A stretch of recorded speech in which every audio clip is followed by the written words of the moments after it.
Welcome to Insider Audiobook, Master Your Time, a practical guide to increase your productivity and use your time meaningfully with Thibaut Meurisse. Introduction. We all have 24 hours in every day, yet some people use their time to accomplish extraordinary things, while others accomplish very little with it. Why is that? It's because most people fail to value their time. They tell themselves they can always do what they want tomorrow, acting as though time was an abundant commodity. In reality, time is one of the scarcest resources on earth. We can produce more of almost anything by adding more labor and/or capital, but we can never create more time. Each second you spend on unproductive activities is forever lost. You can never reclaim those precious seconds. The simple truth is this: whenever you choose to dedicate time to one activity, you implicitly say no to everything else you could be doing at that time. Think of how many thousands of hours you may have spent watching TV, for example. This time is gone forever. You could have dedicated it to working toward meaningful goals and exciting dreams, but you didn't. And when you keep squandering your time in such a way, you will end up living a life that is not the one you really desire. Most people fail to grasp the true value of time. If they did, they would spend their day very differently. Fortunately, we can all learn to value our time more highly. And as we do so, we will inevitably design a more meaningful life. What about you? Are you treating time as your most valuable asset? Are you using it each day to move closer to your dreams? Or are you casual with time, behaving as though it is infinite? Many people envy the investor Warren Buffett, who is one of the richest men in the world. But I'd rather be me 4 years ago when I was an unknown author, losing money with my business. Why? Because back then, I had an asset that Warren Buffett could never buy. I had something much scarcer than money. I had time. I had decades ahead of me and still have, hopefully. Now think about this. Would you rather be in the shoes of Warren Buffett or in your own shoes? Would you rather have time or money? In truth, you're probably wealthier than Warren Buffett. While he is money rich, you are time rich. And if you use your time well, you will be able to achieve many of your goals in the coming years. Do you realize now how valuable your time is? I only started taking serious action toward my dreams when I learned how valuable my time truly was. From that point on, instead of wasting my time, I began to make every moment count. Armed with a simple pen and a sheet of paper, I sat down and wrote where I wanted to be in 5 years. Then, I set goals and took action every day to ensure I was making progress toward them. Today, 5 years later, most of my goals have become reality. I'm now a full-time writer and I've sold over 200,000 books worldwide.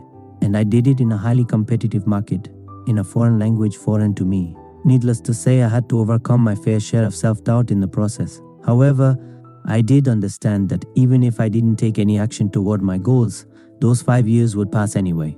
As such, I determined to make the most of the time, in the hopes of ending up where I wanted to be after the 5 years had passed. You can do the same. You too can achieve wonderful goals. But everything starts by truly valuing your time. If you can learn to value your time, you will be able to reach your dreams and live a meaningful life. By using your valuable time wisely, over the long term, you will achieve more than you can possibly imagine. Throughout this book, we'll explore in depth how you can use your time more effectively, which will enable you to experience a deeper sense of fulfillment and achieve most of your goals. In truth, highly productive people are often no smarter than the majority, but they have discovered the true value of time. Seeing every single day as a new opportunity, these productive people make daily progress toward their goals. Would you like to discover how to use your time well so that you can achieve almost anything you desire? The choice is yours. In this book, we'll cover the following topics. In part 1, Understanding Productivity, we'll talk about productivity and what it really is. We'll see why most productivity systems fail and why you should probably stop reading so many books on productivity. In part 2, Changing Your Perception of Time, we'll discuss how your current perception of time may lead you to make poor use of your time and what you can do about it. In part 3, Making a Meaningful Use of Your Time, we'll see what you can do to use your time wisely by introducing a simple framework that will help you identify what matters most to you. In part 4, Making an Effective Use of Your Time, we'll see how to enhance your productivity and ensure you use your time as effectively as possible. In part 5, Developing Extraordinary Focus, we'll discuss how you can develop exceptional focus and boost your concentration dramatically. you learn why increasing your level of focus is key when it comes to expanding your productivity. Part 1. Understanding productivity. 1. The importance of meaning. Becoming a master of why our time involves using your time more productively. But what does this mean? Unless we define exactly what is meant by being more productive, we cannot advance our discussion. So, let's take a moment to discuss productivity. Here, I define productivity as doing the things we enjoy or find meaningful while being around people we care about. You cannot be a master of your time if you spend the majority of your day doing things you find meaningless while, at the same time, wishing you could be somewhere else, with someone else, doing something else. Sure, you can be the most productive employee in your company, but if you'd rather be anywhere else but in the office, are you truly productive on a personal level? Now, in this case, finding meaning doesn't require you to find pleasure or enjoyment in every task or role. You can find meaning in challenging situations. For instance, a job might be difficult, but it can also allow you to provide for your family and offer a bright future to your children. It might be stressful, but it might also give you a sense of contribution. Or it might be boring, but enable you to have positive social interactions with your colleagues or clients. In short, being a master of your time doesn't necessarily mean having the freedom to do whatever you want, whenever you want, while avoiding any serious commitment. Such freedom can often be devoid of meaning. In fact, I believe that meaning comes precisely from having a sense of commitment towards someone and/or something. Also, I'm not telling you to quit your job today. However, I do invite you to use the things you learn in this book to reflect on your life and on how you're currently spending your time. If your goal is to become more productive at work, that's fine. If you aspire to use your personal time more effectively, that's fine too. This book will help you either way. The second element is having meaningful relationships. On their deathbed, nobody wishes they had watched more series on Netflix, spent more time scrolling their Facebook newsfeed, or posted more pictures of themselves on Instagram. Yet most of us spend an incredible amount of time doing exactly that. Instead, we'll probably wish we had spent more time with our family and friends, right? According to a nurse who recorded the most common regrets of her dying patients, one of their biggest misgivings was that they didn't stay in touch with their friends. Caught up in their busy lives, they failed to nurture relationships with people they cared about. What about you? If you were to die today, what relationships do you regret allowing to wither? The point is, when you spend time with people you're close to while being fully in the present, you can say you're using your time effectively. The third element is doing things you enjoy, whether it is at work or in your personal life. And I don't mean playing video games all day, eating junk food, or watching amusing videos on YouTube. What I'm talking about here is engaging in activities that nourish your soul. For some, it might be writing. For others, it might be dancing. Yet for others, it might be building something with their hands. When you engage in such activities, you often lose track of time. This is a sign that you are being productive in your own way. To sum up, one of the keys to becoming the master of your time is to develop a deeper sense of meaning in your life. When you find meaning in your work, develop meaningful relationships, and cultivate hobbies that make you feel alive, you'll be aware that you're using your time more effectively. Think about it this way. When you reach the end of your time on earth, you won't assess your life based on how much money you made or how big your house was. Instead, you'll assess your time on this earth based upon whether your life was meaningful and worth living. Therefore, I encourage you to ponder the following question. What meaningful things do I need to work on today, this week, or this year to obtain the approval of my future self? Such a deep question should not be answered casually or once only. It should be considered carefully and reviewed on a regular basis. So, what meaningful things do you need to start doing more of today? Action step using your action guide. Assess how meaningfully you're using your time right now, both at work and in your personal life. 2. Productivity isn't only about time management. While this book is entitled Master Your Time, the truth is that being productive isn't purely about managing your time effectively. It's actually about managing your activities and the level of intensity you approach them with more productively. Let me explain. First, the value of an hour of your time fluctuates. For instance, you might have more energy in the morning than you do in the evening after work. As a result, one morning hour might be much more valuable than one evening hour. In fact, it may be 2 or even 3 times more valuable. Consequently, by not using this hour effectively, you're significantly hindering your levels of productivity. In short, productivity is not only about time, but also about the level of energy you have available during that time. Second, an hour of your time will be worth more if you put more intensity into what you do during that hour. For instance, imagine that I decide to spend 1 hour working on this book in the morning, but every 5 minutes, I check my phone or my inbox. Under these conditions, how much is that hour of my time truly worth? 30 minutes? 15 minutes? 5 minutes? It's hard to say, but it's definitely not the full 60 minutes. Put another way, to be fully productive, you must put your undivided focus on the task at hand. Third, the value of an hour of your time is heavily dependent on the tasks you perform during that time. The more these tasks fit into the big picture, i.e., the goals you're trying to accomplish, the more productive you'll become. And the clearer your vision or strategy is, the better you'll be able to identify the key tasks you must work on. Fourth, the value of an hour of your time depends upon your level of excitement. If you enjoy doing something, you'll have more energy and, as a result, you will be more productive. You'll have no problem motivating yourself and will be less likely to become distracted. This is why people who are passionate about what they do can persevere for years and may appear to have far more energy than other people. The more passionate and excited you are about what you do, the better. As you can see, productivity is more about making sure you're working on the right task with the right level of energy and focus than it is about completing an extended to-do list. What about you? How well are you using the energy you have during the day? The energy cycle described in the next section will help you understand how energy works and how you can use it to enhance your productivity. Action. Step using your action guide. Write down how well you're using your time. Answer the following statements using a scale from 1 to 10. 1 being false, 10 being true. 1. Most of my peak hours each day. 2. I work on each task with focus while eliminating distractions. 3.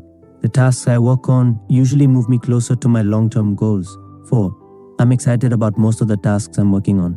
The energy cycle and its 6 phases. Your productivity level depends on your energy level and how effectively you can channel your energy toward activities that matter. Below are the different phases of the energy cycle. 1. Protect energy. Your energy is limited, and the best way to protect it is to increase the quality of your sleep, eat more healthily, and exercise more regularly. When you fail to do so, your available energy decreases. 2. Channel energy. Energy that is not directed toward a specific purpose will dissipate and be of little value. Once that energy dissipates, you'll never be able to get it back. Therefore, make sure the way you use your energy today helps you move closer to your ideal future life. To do so, you need a clear vision and a sound strategy. 3. Allocate energy. You don't have enough energy to do everything at once. According to the 80-20 principle, 20% of your activities will generate 80% of your results. Using this principle, make sure you focus on the tasks that absolutely matter. 4. Invest energy.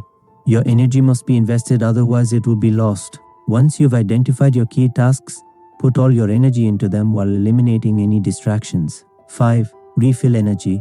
Take breaks regularly so as to maintain good energy levels. 6.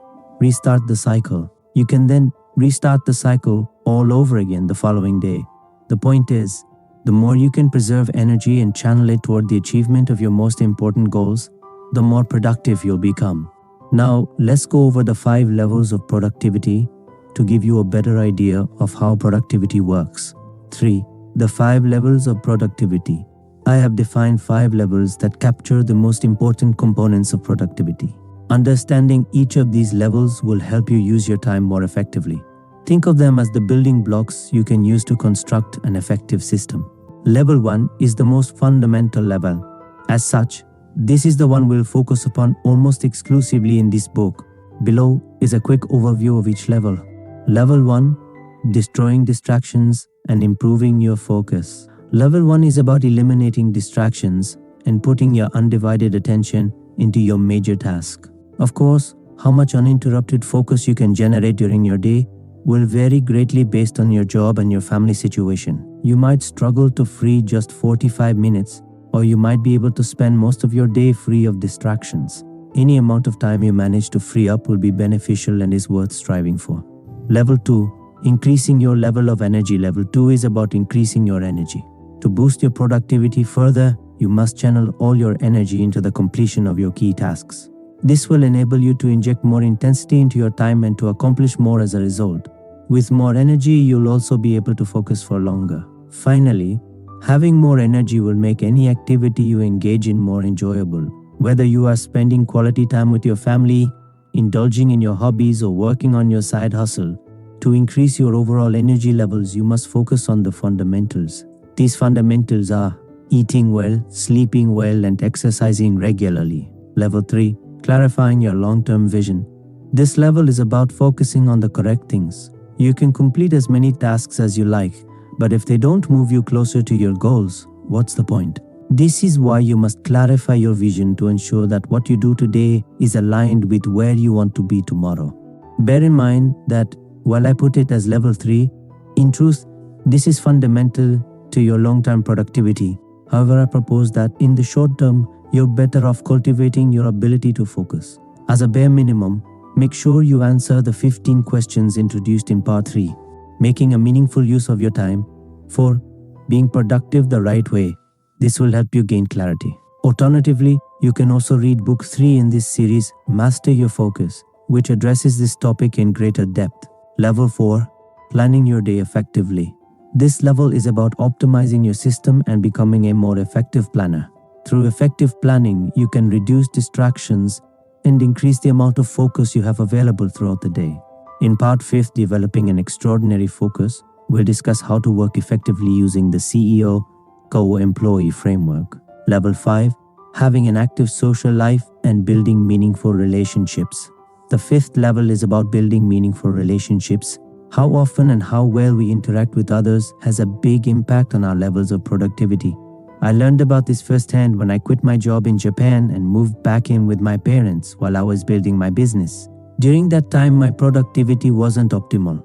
I was taking long breakfasts, lunches, and dinners with my parents when I could have been working. I imagined how much more I could do if I lived by myself.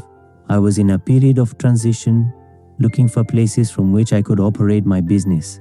Despite this, during the year I stayed with my parents, I wrote 7 books, which is no mean feat. Then, in early 2019, I moved to Estonia and expected to have much more time to work and write many more books. Well, that's not at all what happened.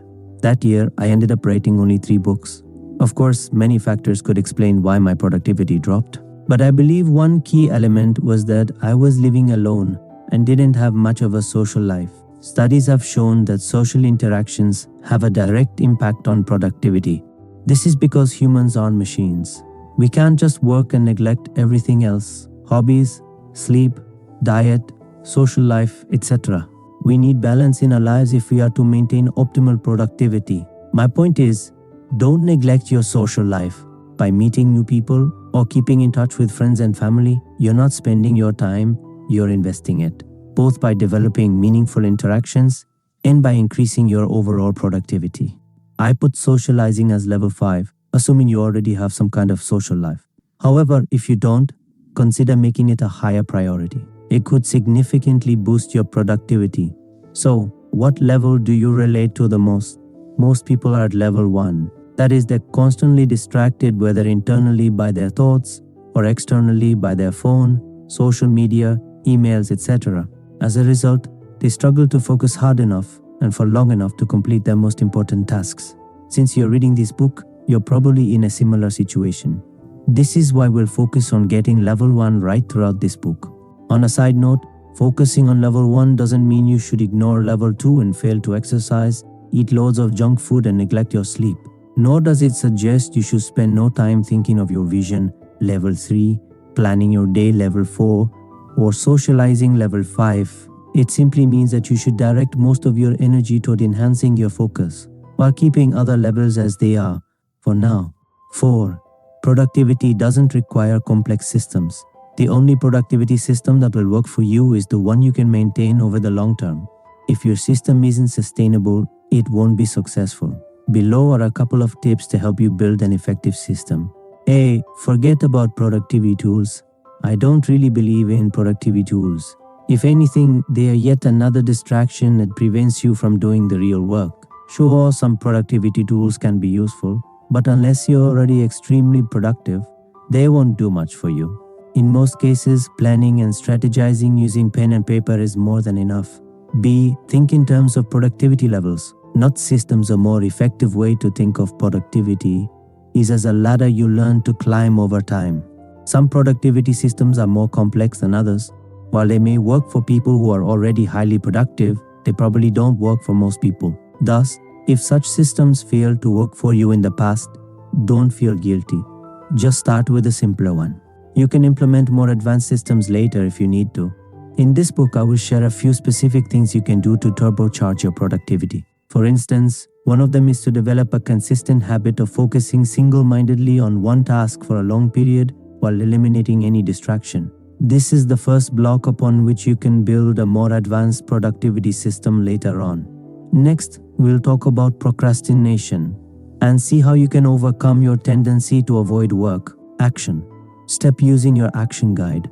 Write down what your current productivity system is, if you have one. Is it working for you? If not, how can you make it simpler and more effective? 5. What is procrastination and how to overcome it? Let's face it, we all procrastinate from time to time. But if you're a chronic procrastinator, this section will be essential to your development. To overcome procrastination, you must first understand how motivation actually works and exactly why you procrastinate. Once you do so, it will become easier for you to let go of this disempowering habit. I believe we procrastinate for the following reasons. 1. A lack of clarity. Insufficient awareness. 3. Poor focus. 4. Fear. 5. Lack of urgency. 6. Lack of effective routines. 7. Unnecessary friction. Mental overload. Let's have a look at each of these elements in greater depth. As we go through the list, try to identify the main reasons you may be procrastinating in your life. A. A lack of clarity. Lacking clarity means that you're unsure about why the task matters, precisely what you need to do, and/or exactly how you should approach the task. You're unsure about why the task matters. If you're given a task and can't see how it fits into the bigger picture or why it matters, you'll find it hard to develop the motivation required to work on it. This is why you must identify the specific reasons you're working on it.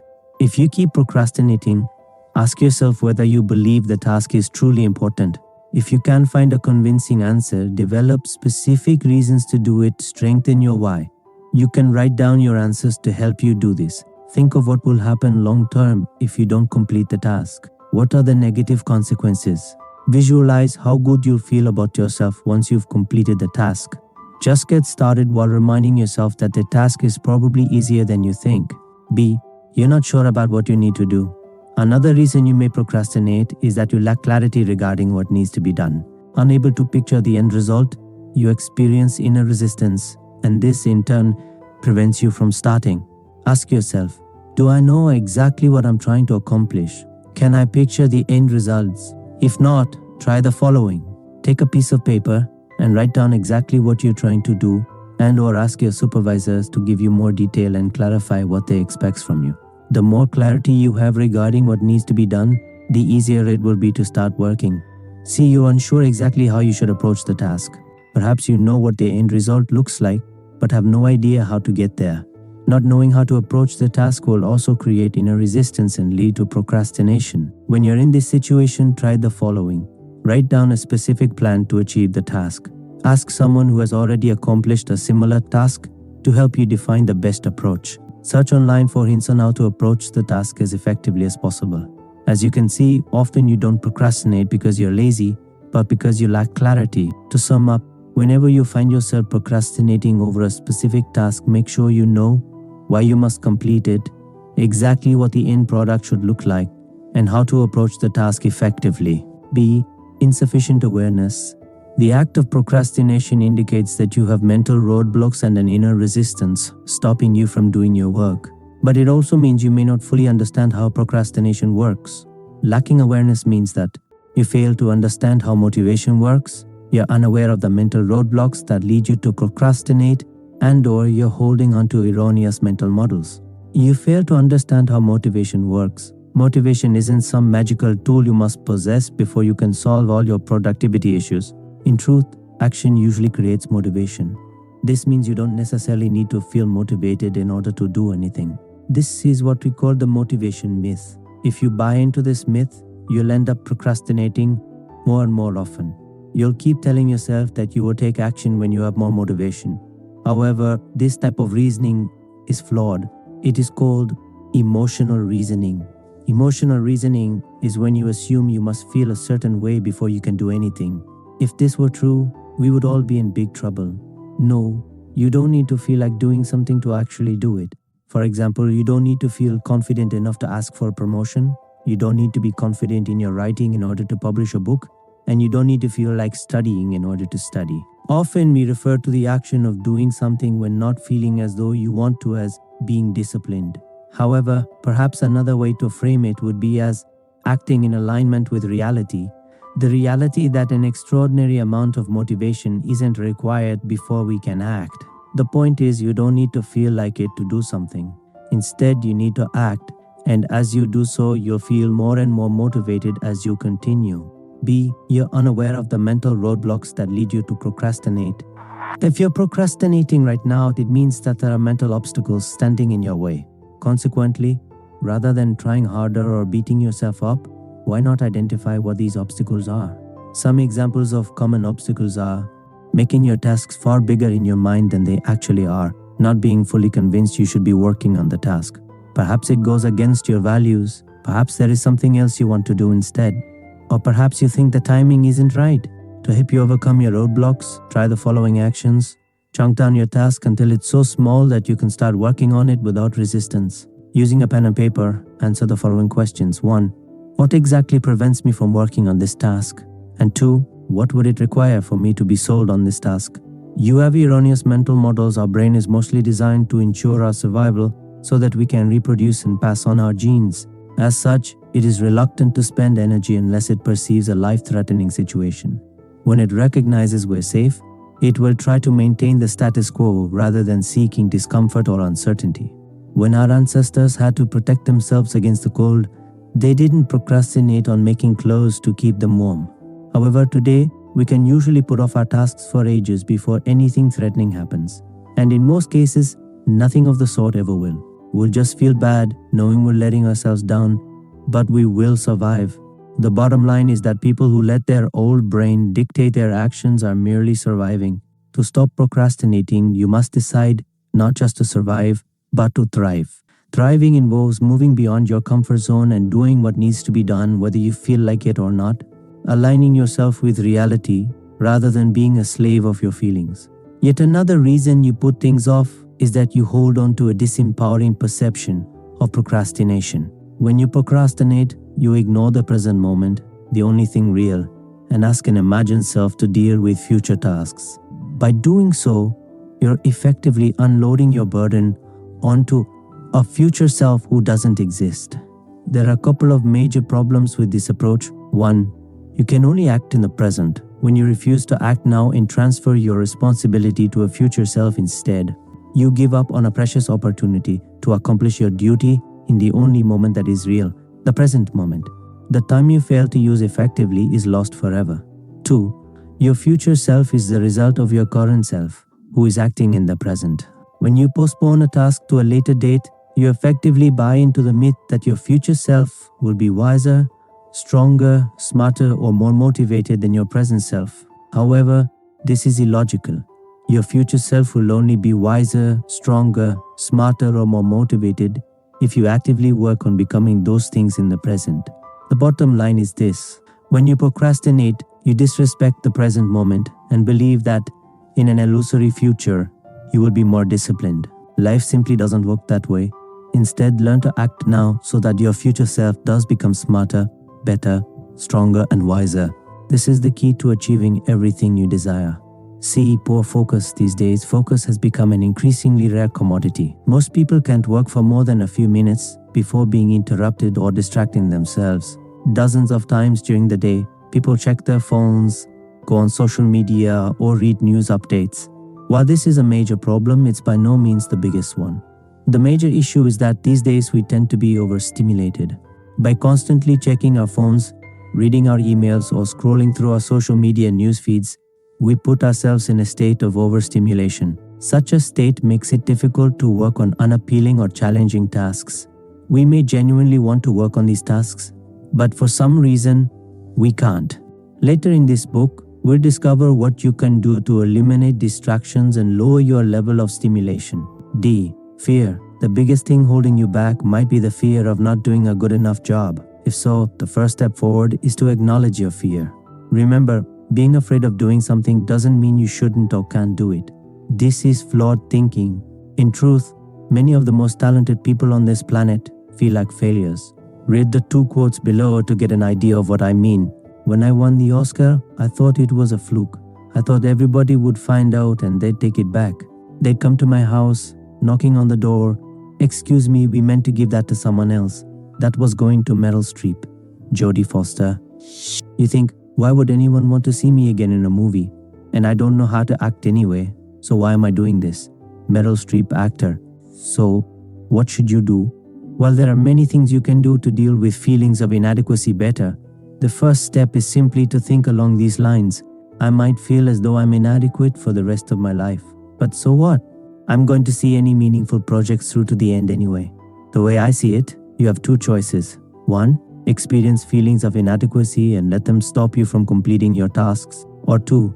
Experience feelings of inadequacy but strive to accomplish everything you set your mind to the best you can anyway.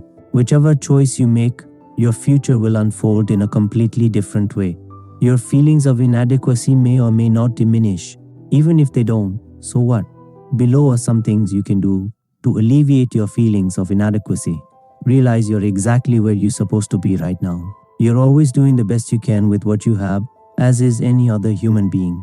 Therefore, give yourself credit for it. Understand you can always improve. Think of your life as a journey, not a destination. Then, do the task in front of you to the best of your ability, knowing you will inevitably get better with practice. Adopt the identity of a learner. Stop telling yourself you'll finally be good enough once you achieve X, Y, or Z, which is a complete fantasy, and enjoy every tiny bit of progress you make along the way. Take pride in being a learner. Enjoy making progress and learning new things just for the sake of it. You'll only ever know an infinitesimal fraction of everything there is to know anyway. Realize you can never be good enough. Shift the paradigm. Let go of the idea that you can or should be good enough. You cannot win that game. At what point exactly can you say you're good enough? How will you measure your level of good enoughness? And for how long will it last? This paradigm doesn't work and will create a great deal of suffering. To conclude, do what you have to do, whether you feel good enough or not. You might not be as good as you want to be yet in some areas of your life. However, you'll inevitably improve with practice over time. And that's where the fun is. So learn to enjoy the journey. Rejoice in learning new things about yourself or about the world, and complete the task in front of you the best way you can. E. No feeling of urgency. What will happen if you don't finish your task today, this week, or this month? What will be the direct consequences? Often we procrastinate because we can afford to do so, or believe we can. The more time we have, the more likely we are to take our time over a task. How many writers would complete a book if they didn't have a specific deadline from their editor? How many students would finish their papers without a submission date? How many projects would be left incomplete if there wasn't a hard deadline?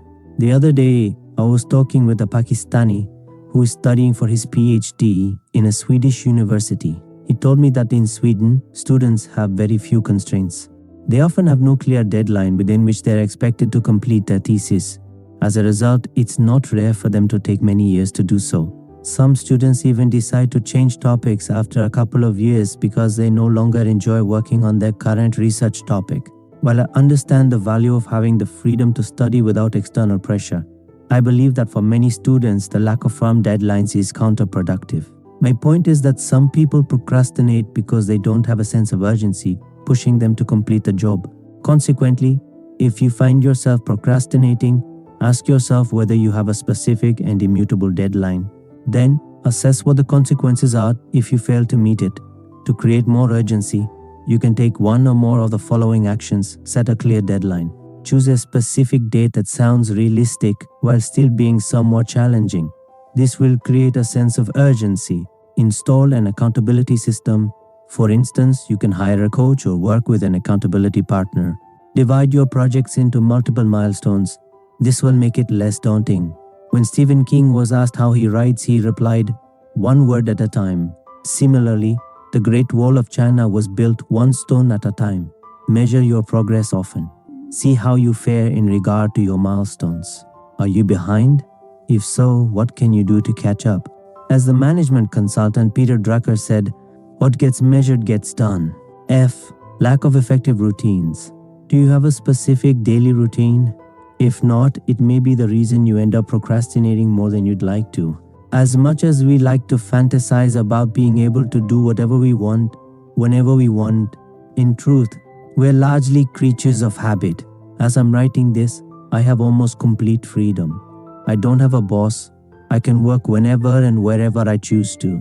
If I wanted to, I could even choose to stop working for weeks or months on end.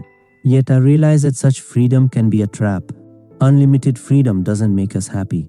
Without structure, sooner or later, we end up slacking off.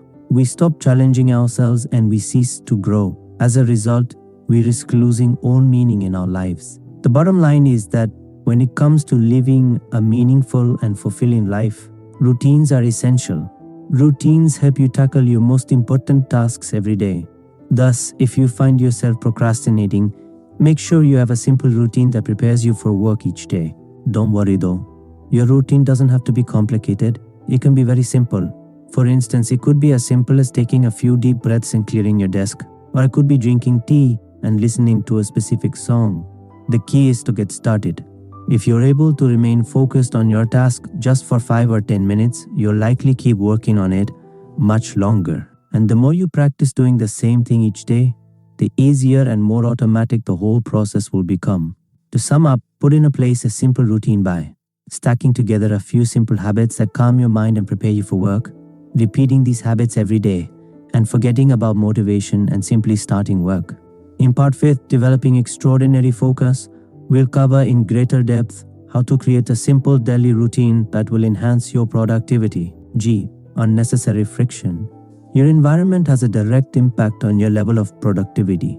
When well optimized, it will enhance your productivity, but when poorly designed, it will lead to procrastination. As a general rule of thumb, the easier it is to engage in productive behaviors, the more likely you are to do so, and vice versa.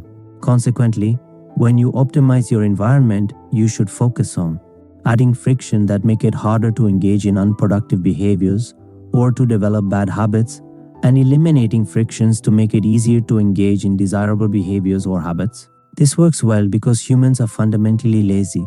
That is, each additional step dramatically reduces the likelihood of us actually doing something productive. Therefore, if you can't stop checking your phone, turn it off or put it in a different room. If you can't stop going on Facebook, block it using an app such as Antisocial. If you waste time on the internet, disconnect your Wi-Fi or even put your internet modem in your storage room, which is what I did when writing my previous book. Remember, each step you add to an action creates friction and reduces the likelihood you perform it. For instance, just removing the finger identification on my phone reduced the number of times I checked it. I now have to enter my passcode each time.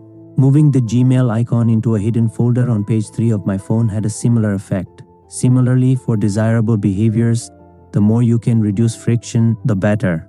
For instance, if you want to work on a specific project on your computer, make the relevant files and folders as easy to access as possible. If you want to go for a run in the morning, prepare your running gear the night before so that you're ready to go first thing. If you created a 90-day plan and want to stick to it, put the schedule on your desk or on your wall so that you can see it every day without having to exert any effort. H. Mental overload. Do you feel overwhelmed, not knowing what to do anymore? Do you feel stuck and unable to get yourself to do anything? Another reason you may procrastinate is simply that your mind is overwhelmed. You may have too much unfinished business taking up mental space, such as incomplete projects, unpaid taxes, or unanswered emails. Your mind responds to these open loops by shutting down. If you feel stuck, try the following. Take a sheet of paper and write down any tasks that you need to complete. Block time to complete as many of these tasks as possible.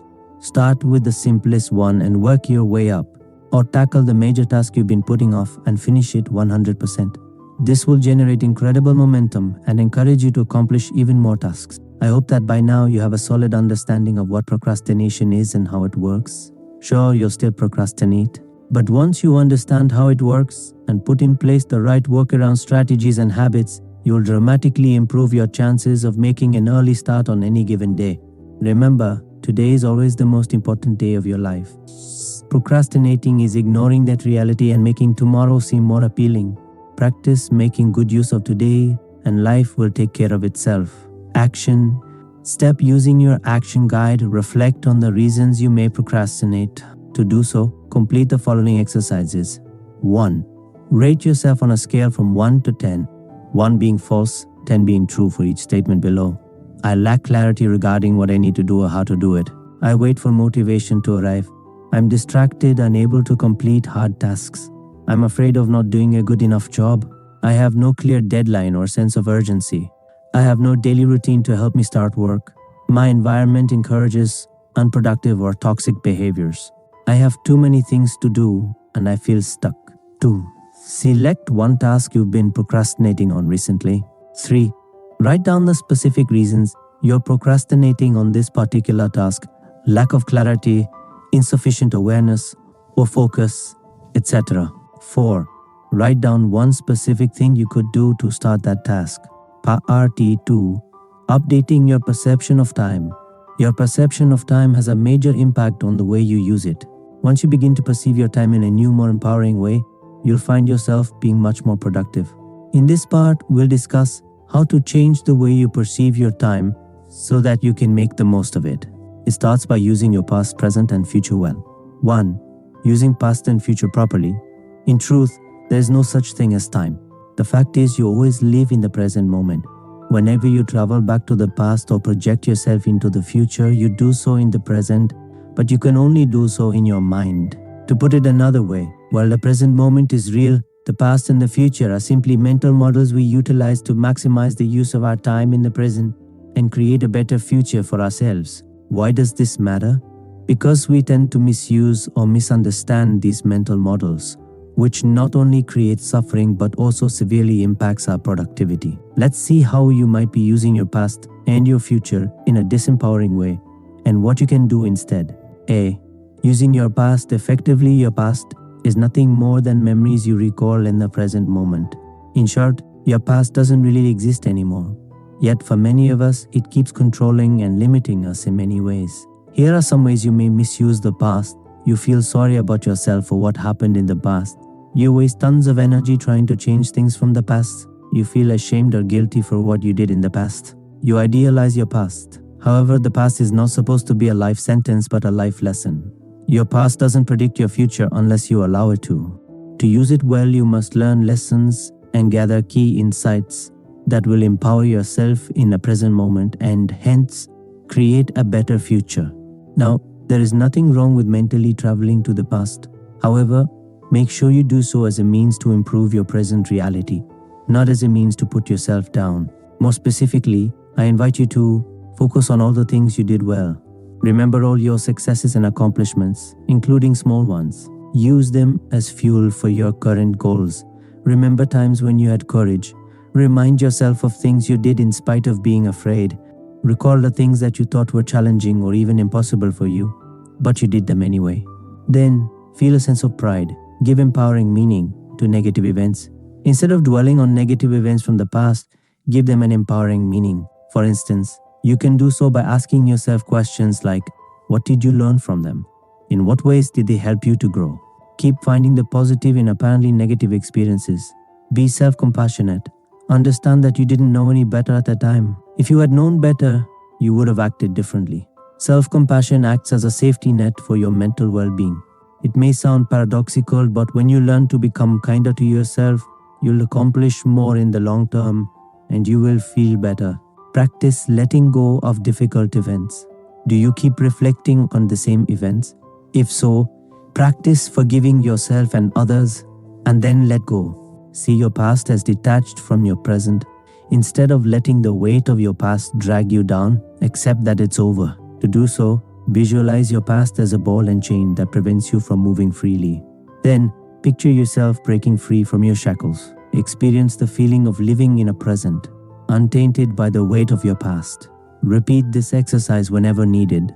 If you want to learn how to replace your story with a more empowering one, you can refer to Book 4 in the Mastery series, Master Your Destiny. Action step: using your action guide. Write down the specific ways you may be misusing your past. Then write down what you could focus on instead, remembering time you had courage, focusing on your accomplishments, etc. P. Using your future effectively. As with every other human being, you were given the wonderful gift of imagination. But how exactly should you use this gift? Do so by projecting yourself into the future you wish to create and reverse engineering what actions you need to take now in order to build it. In other words, you can use this gift by planning for your future.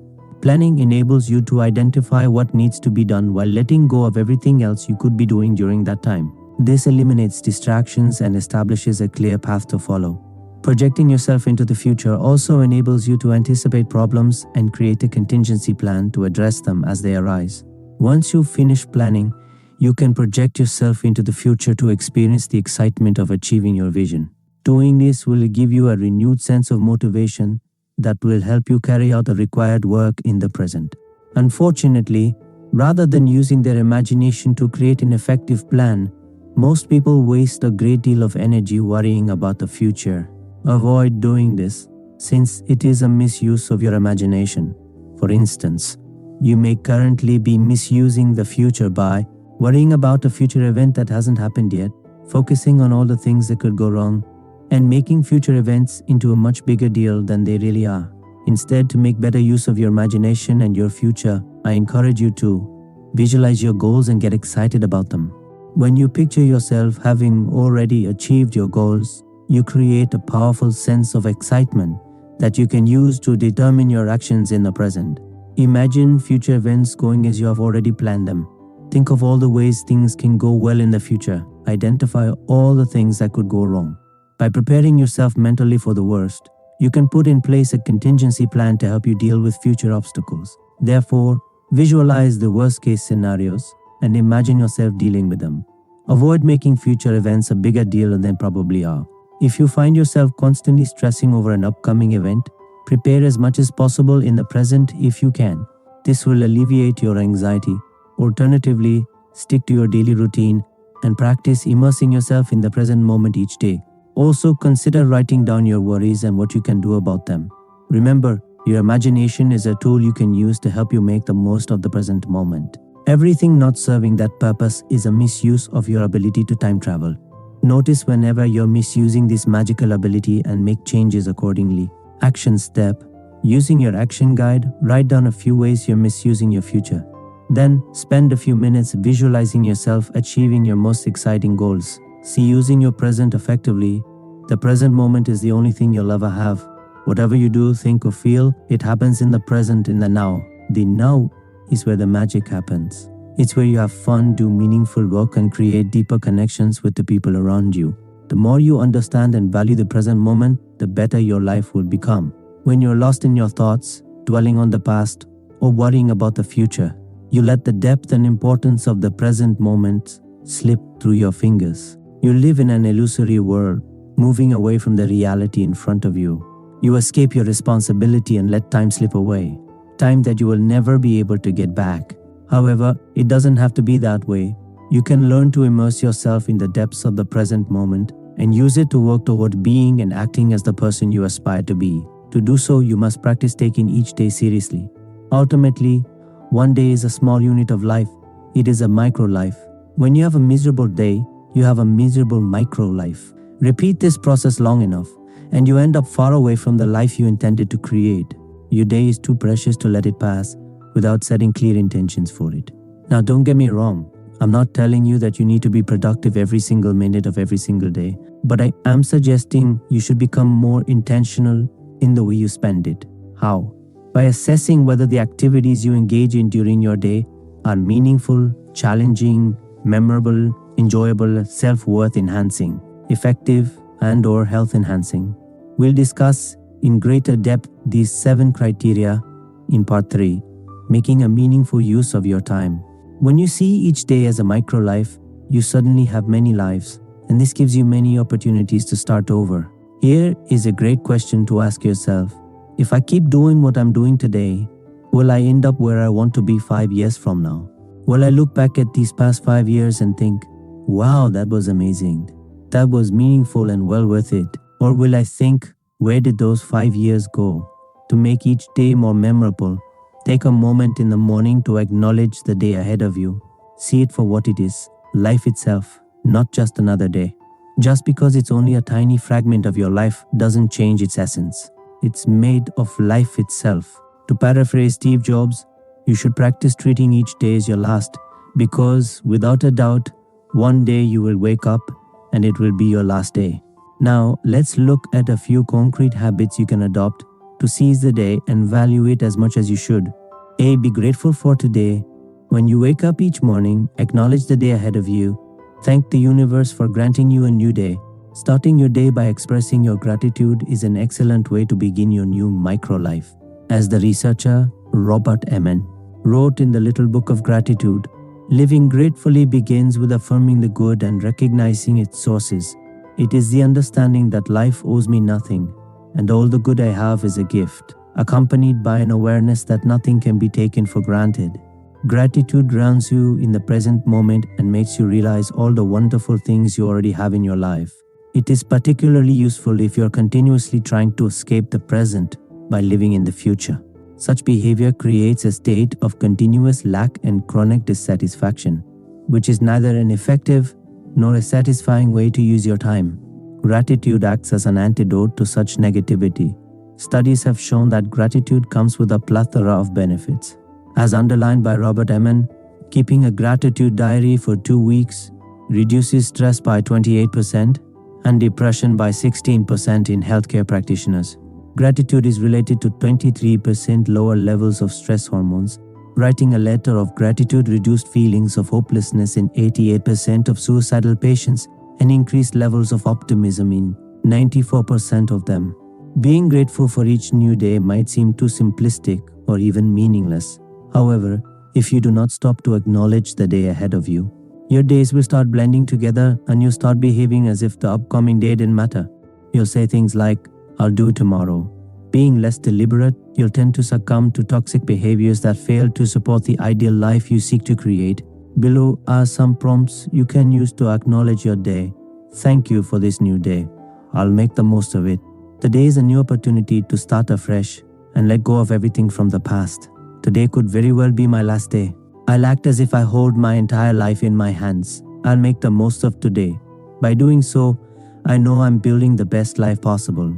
Today is always the most important day of my life because it's the only day I have control over.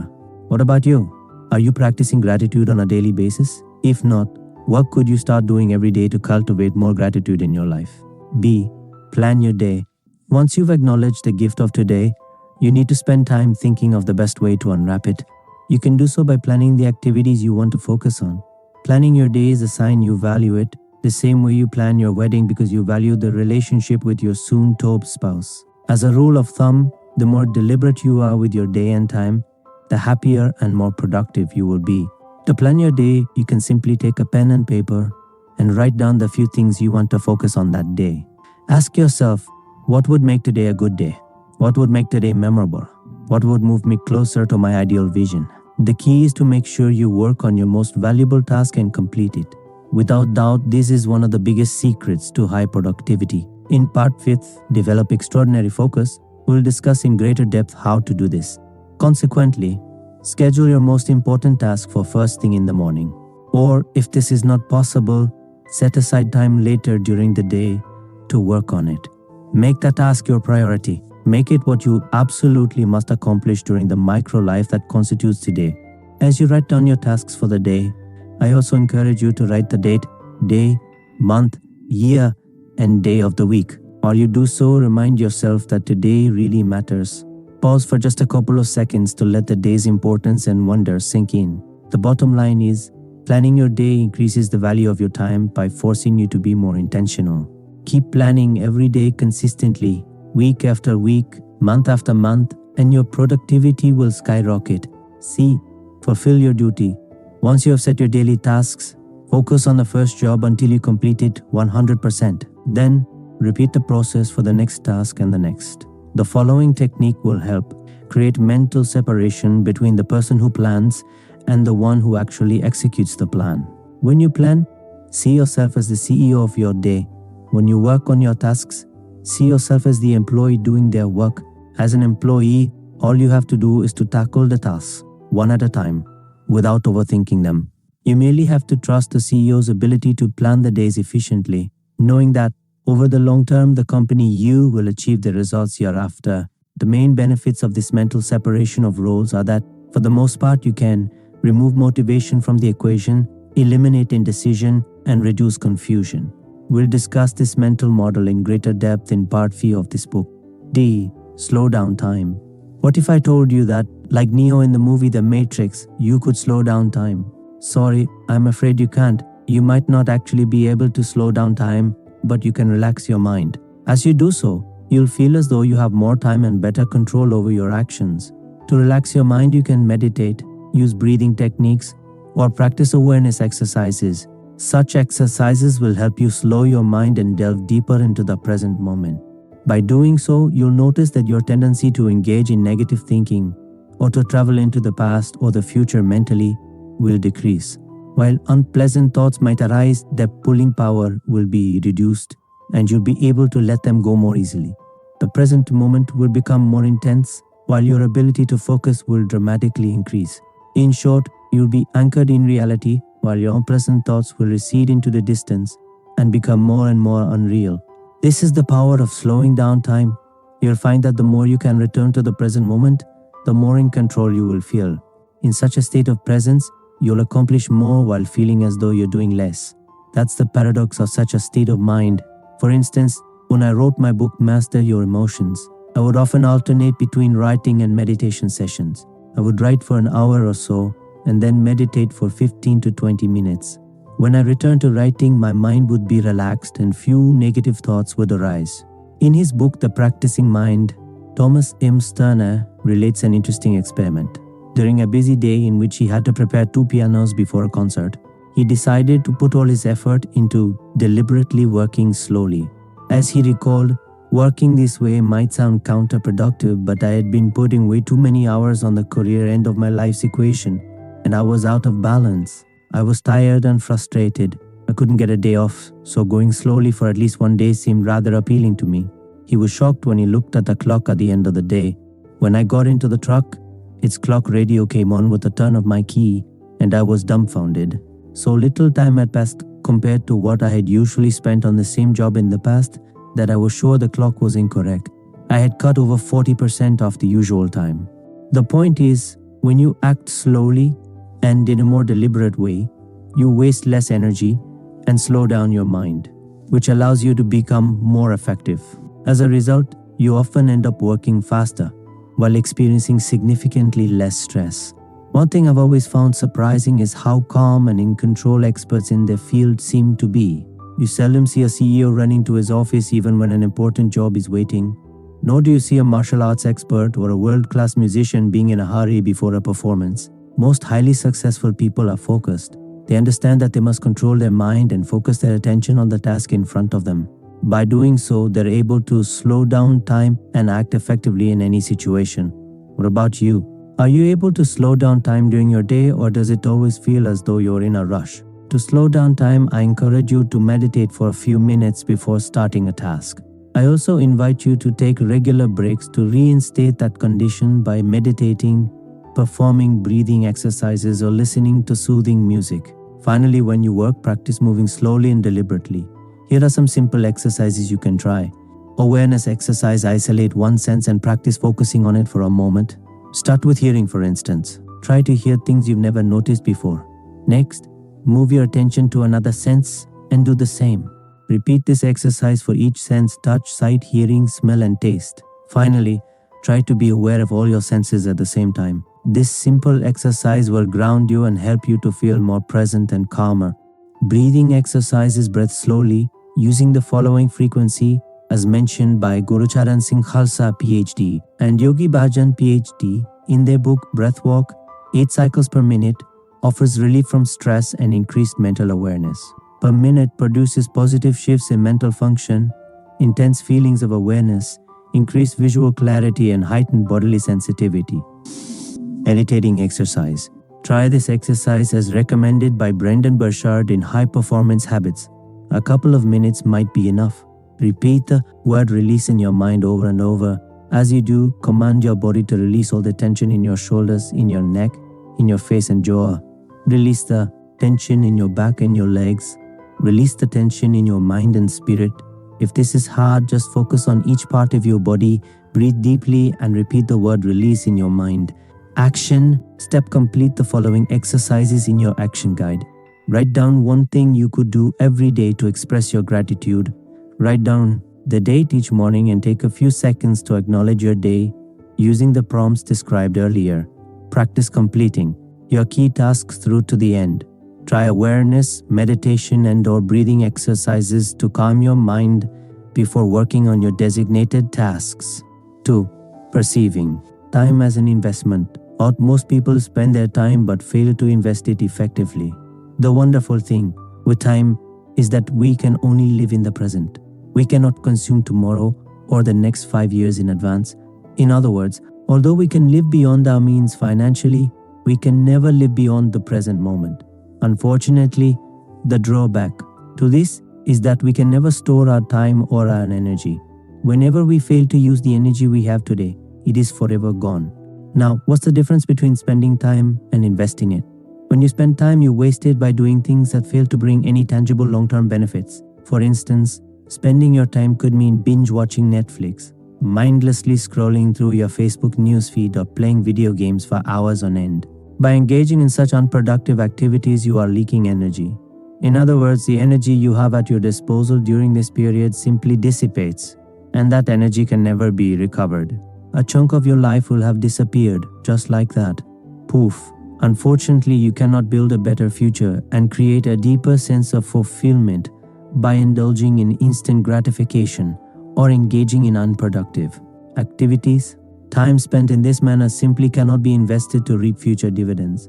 Conversely, when you invest your time, you will utilize all your available energy and transform it into something valuable. For instance, you can transform your energy into memories that will stay with you for the rest of your life, skills that will serve you for years to come, knowledge that will make you wiser and improve your life, products or services that will allow you to express your creativity and serve others, and/or mental, physical well-being that enables you to maintain and increase your overall energy levels. By investing your time wisely every day, you'll build a better future.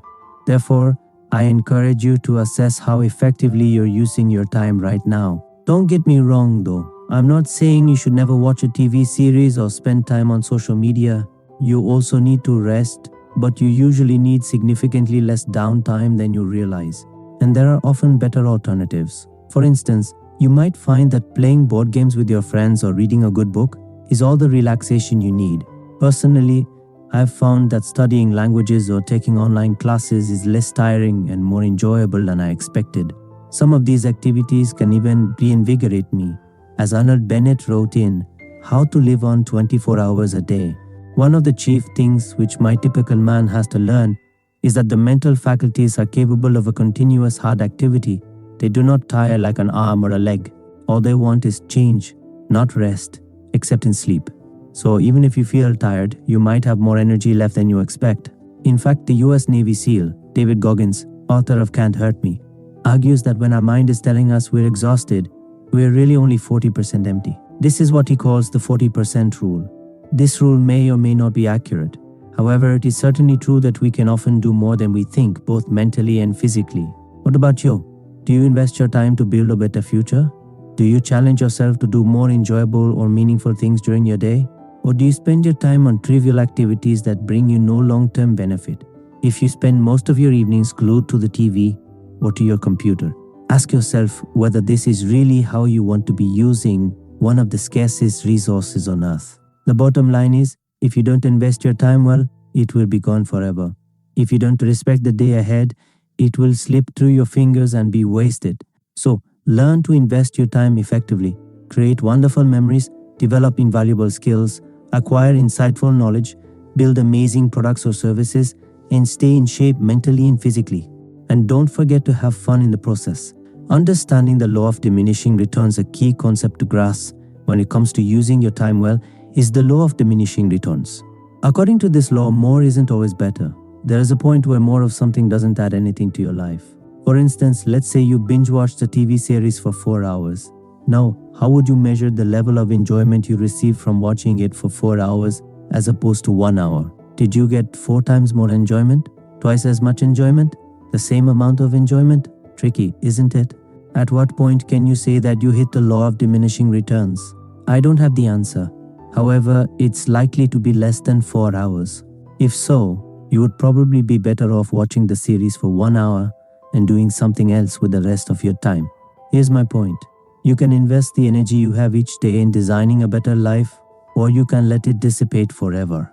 However, today's energy can never be used tomorrow. So invest your time wisely. It will soon be gone. Investment versus spending ratio. How much of your time is invested versus spent each day? I encourage you to take a closer look at this ratio. Ask yourself, if I keep the same ratio moving forward, will I be able to do most of the things I want? Will I look back at my life and feel as though it was worth it? If not, how could I start investing my time more wisely? Let's use a concrete example to help you understand why adjusting this ratio just a little can be so powerful over the long term. Let's say you watch TV 2 hours per day and consider it an unproductive use of your time, i.e., it is time spent. Now, extrapolate how much time you would have spent on the same activity over a longer period of time. This would be 14 hours per week, 62 hours per month, 730 hours per year, 7,300 hours per decade. 21,900 hours is the equivalent of watching TV for 16 hours a day for 3.75 years. Just imagine what you could accomplish if you invested that extra 21,900 hours wisely. Now, let's err on the side of caution and assume you can only cut the time you spend in front of the TV in half. Over 3 decades, you could still reclaim more than 10,000 hours of your time. That's not bad, is it?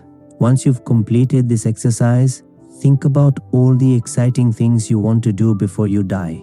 Perhaps you want to travel all around the world. Perhaps you want to learn Japanese. Perhaps you want to set up a charity. Whatever dreams you may have, they are, in most cases, within your reach. The more excited you are about them, and the more clearly you can visualize them, the more compelled you'll be to take action to close the gap between where you are and where you want to be. Action step review. Your typical week and complete the following exercises using your action guide. Write down one daily activity you would rate as being a poor use of your time, as opposed to being an investment. Calculate the total number of hours you'll have spent on this activity over a lifetime. Extrapolate assuming you'll live until 75. Write down the most exciting thing you could be doing instead. Don't limit yourself and write what you really want to do. Feel the pain and regret you'll experience from not having achieved this goal. Now, visualize yourself having achieved it. Get excited about it. Finally, visualize how much progress you could make toward that exciting goal in the next year or the next decade if you free up the time by removing that single unproductive activity. 3. Understanding compound effect and long-term thinking. How often do you consider where you want to be next year, in 5 years, or even 10 years from now? Studies have shown that the ability to think long-term is one of the best predictors of success. People who regularly focus on where they want to be in the future make better decisions in the present. They tend to eat healthier food, be more productive at work, and save and invest more money than others.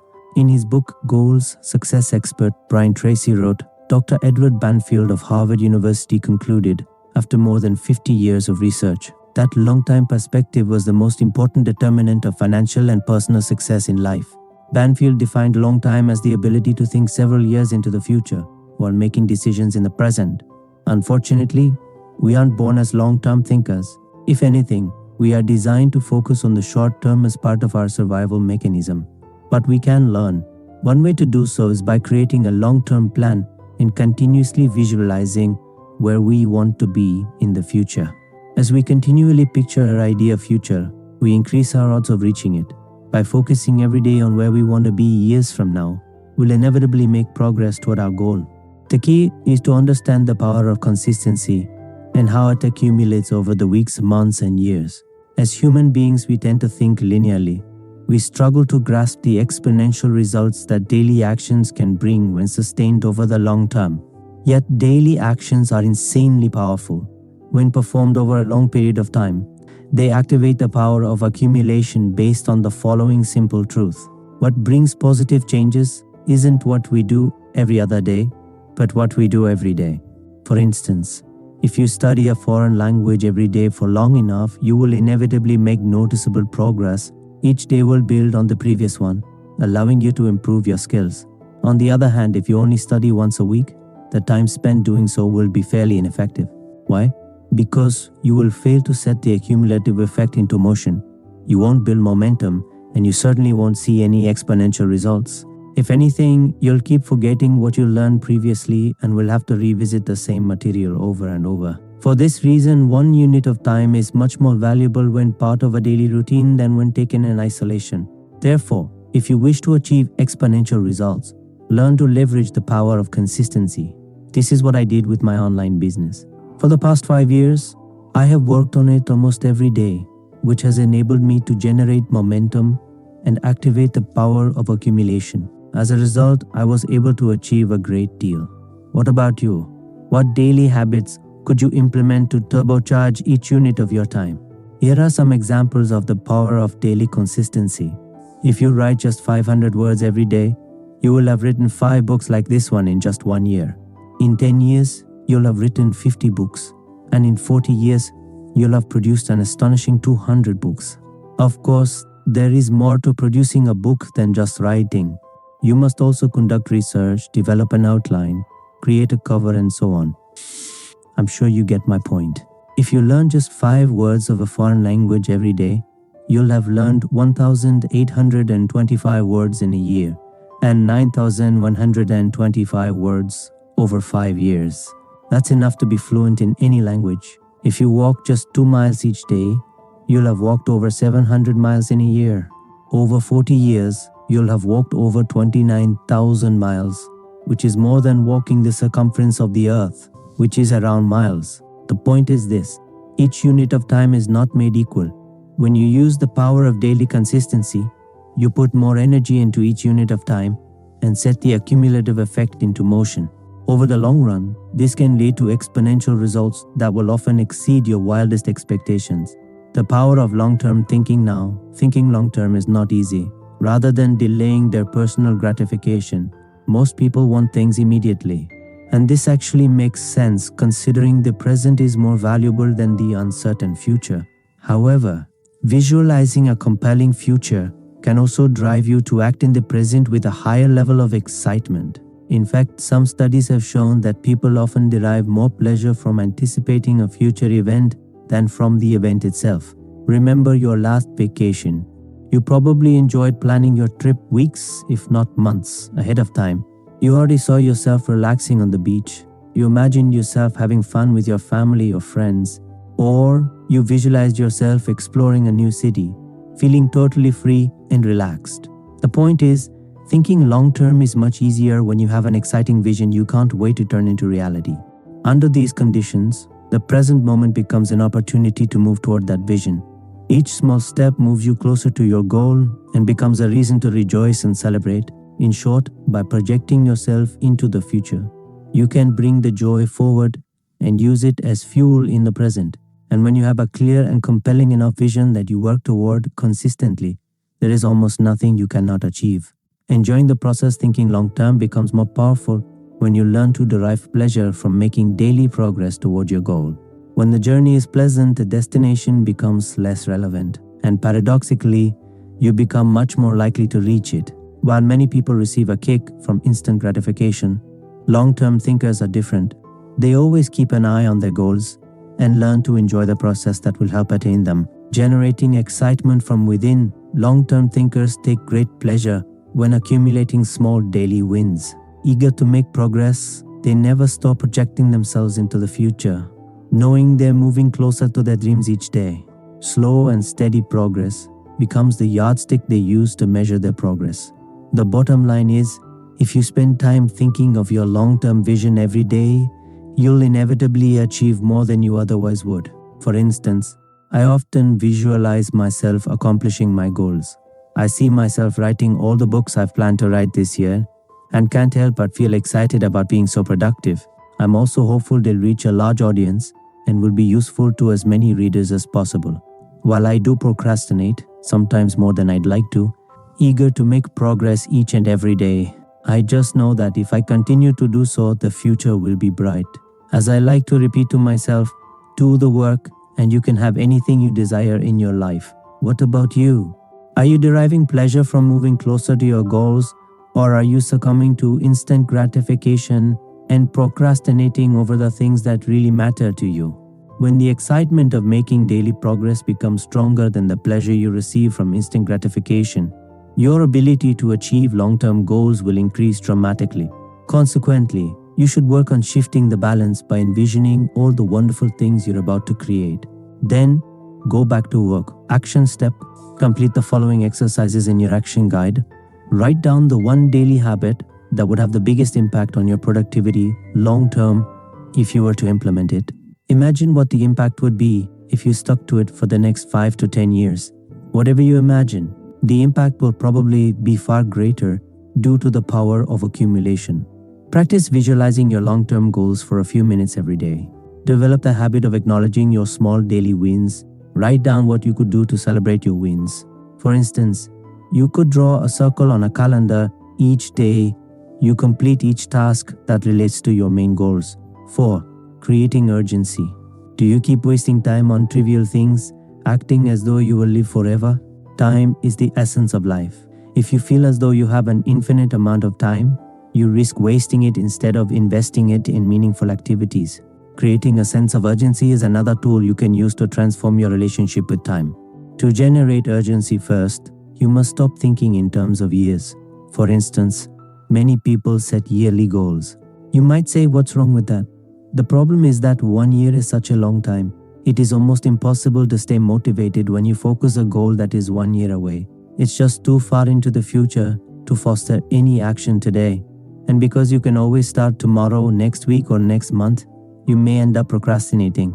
To increase the value of your time, you must stop giving yourself so much room to slack off. You must stop setting vague goals that are too far into the future to lead you to act in the present. A. Think in 90-day periods. A good way to tackle bigger goals is to chunk them down. But an even better way is to think in 90-day units of time. As Brian P. Moran and Michael Lennington wrote in their book, The 12 Weeks Year, 90 days is enough time to complete a significant project and make serious progress toward any major long-term goal. With 90-day goals, you can almost see the finish line. As such, you will be incentivized to take immediate action and move quickly. In short, as soon as you think in 90-day periods, urgency starts kicking in. Imagine if you had to achieve your yearly goals within 90 days. What would you be doing? The answer is, you'll give much more value to your time. Failing to work on your goals for just 1 day would significantly reduce your chance of reaching them.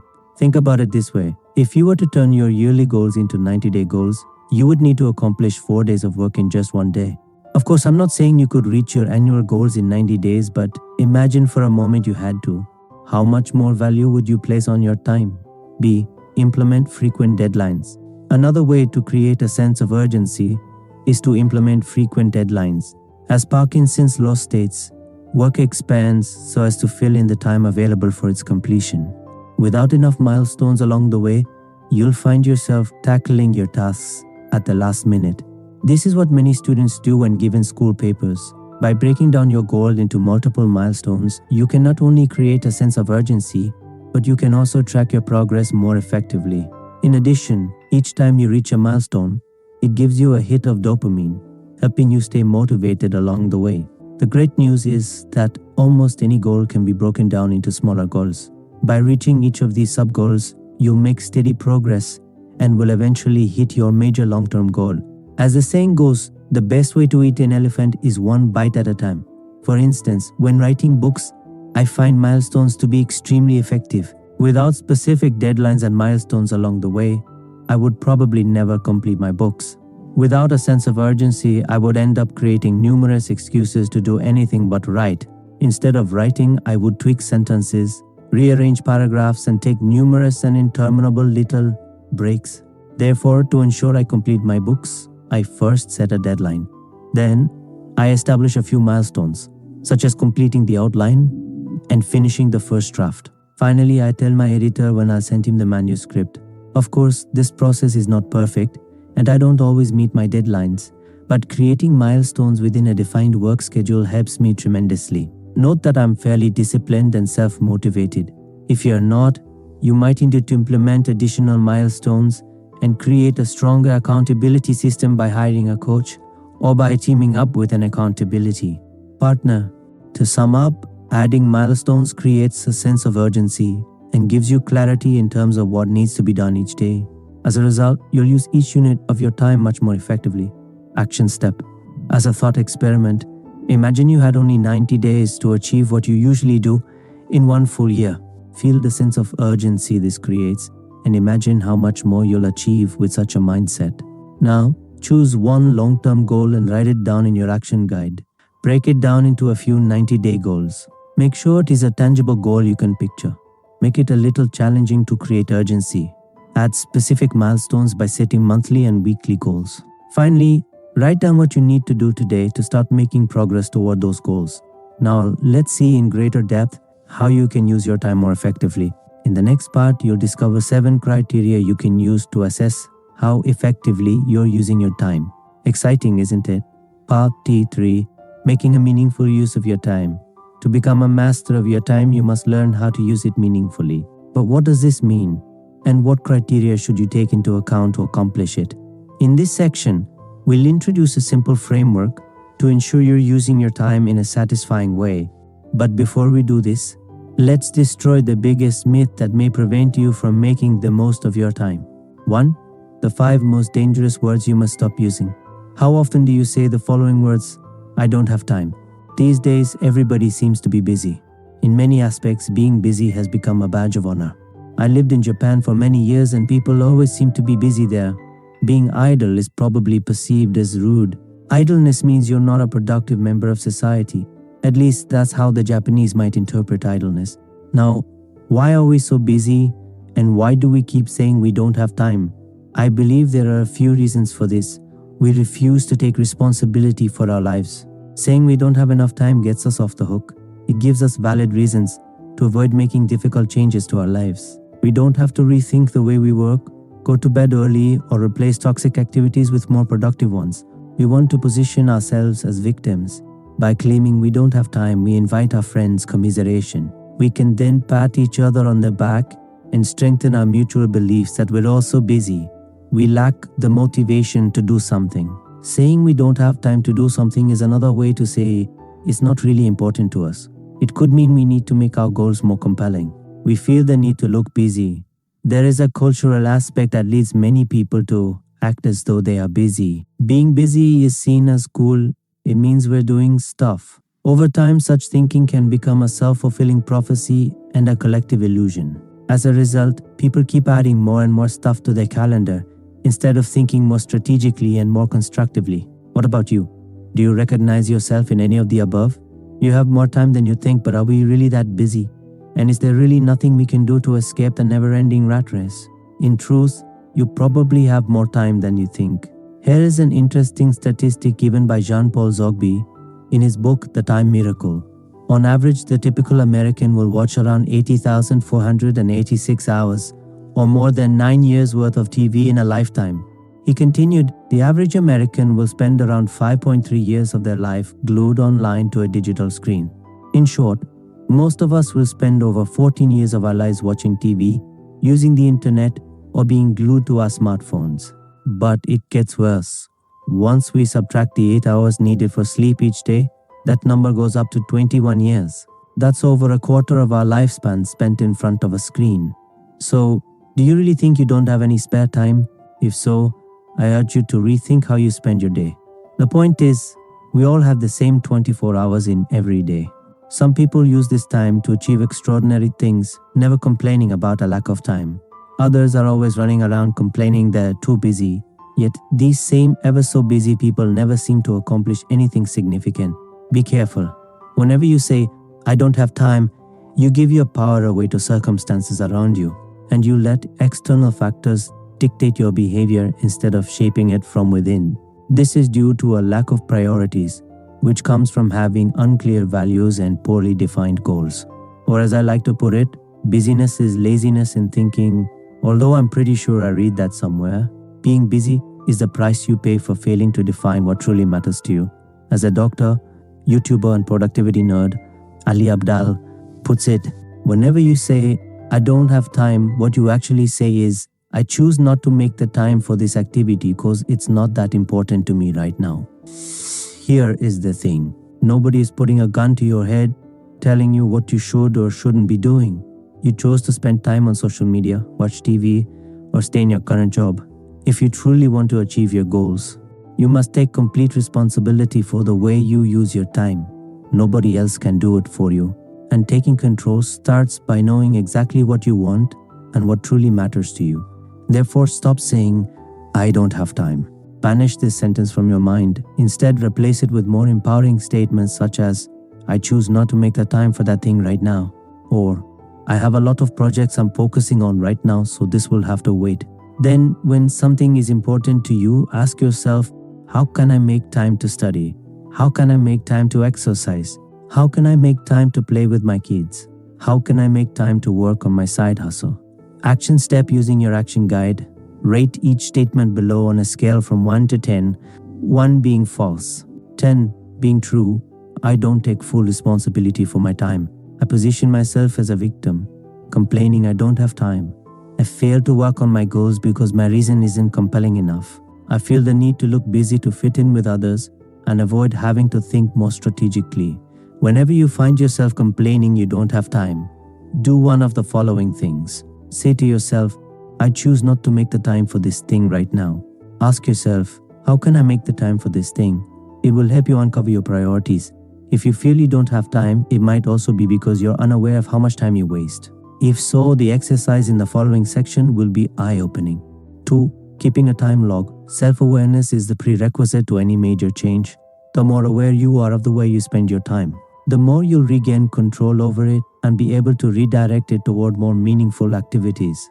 In this section, let's do a simple exercise that will shed light on how you use your time. To complete this exercise, write down in detail all your daily activities for the next 7 days. Make sure you include everything you do before, during, and after work. As you do so, you'll realize how much time you actually work versus engage in unproductive activities such as tackling minor tasks, wasting time on social media, or checking your emails compulsively. How you spend your time outside of work and whether it is what you really want to do. For instance, you may be watching TV or Netflix for hours while there are other more constructive things you could be doing. We tend to believe we know how we spend our time, but we often don't. Therefore, make sure you complete this exercise using the action guide. By analyzing how you use your time each day, you begin to regain control over it. This new awareness fosters personal responsibility and enables you to increase the value you give to your time. Action step using your action guide. Complete the time log. 3. Being productive the right way. As I mentioned in book 3 in this series, master your focus to be truly productive. You must work on clarifying your long-term vision. We won't go into great depth on how to do that in this book, but if you want to learn more, refer to Master Your Focus. The idea is simple. What you focus on every day should be aligned with your long-term vision. Because if it's not, you'll end up in a completely different place from where you intended. Although this sounds obvious, how many people work hard every day, but fail to reflect on where they're actually trying to go? A question I like to ask myself is, if I keep doing what I'm doing today this week, will I end up where I want to be 5 or 10 years from now? If the answer is no, I know I'm going to have to make some adjustments. If you have no clarity, you cannot allocate your time effectively. Neither can you use your ability to focus smartly.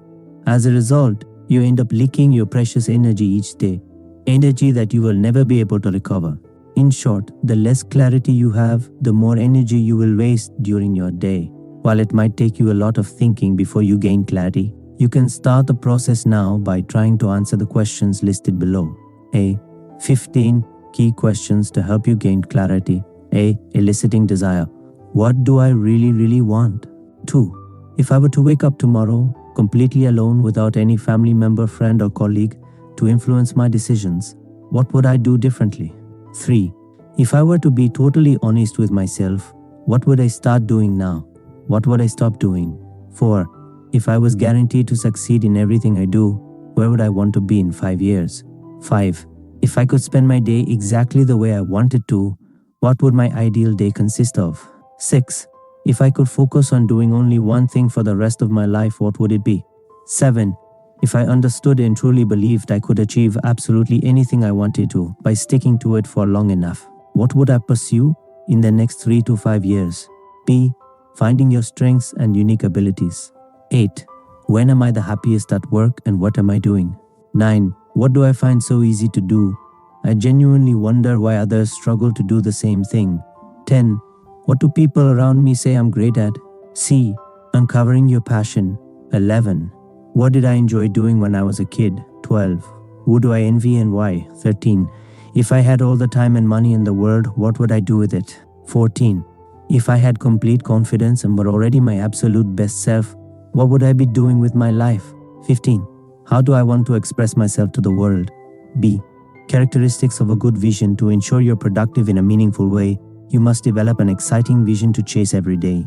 An exciting vision consists of the following components. A. It's exciting to you.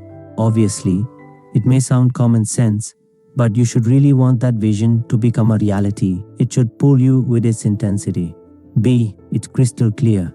You have a clear picture in mind of how you will feel, where you will be, and what you will be doing once you've reached that goal. However, bear in mind that developing a crystal clear vision is difficult. You'll need many iterations before developing the correct one, but this is better than having no vision at all. Remember, you cannot reach a target that you don't set in the first place. A clear vision will enable you to reverse engineer what you need to do and ensure you make progress each and every day. C. It is aligned with your values. We all value different things. Your vision should be aligned with your core values. It should allow you to live by them every single day. Values are not abstract things you talk about during cocktail parties to look smart.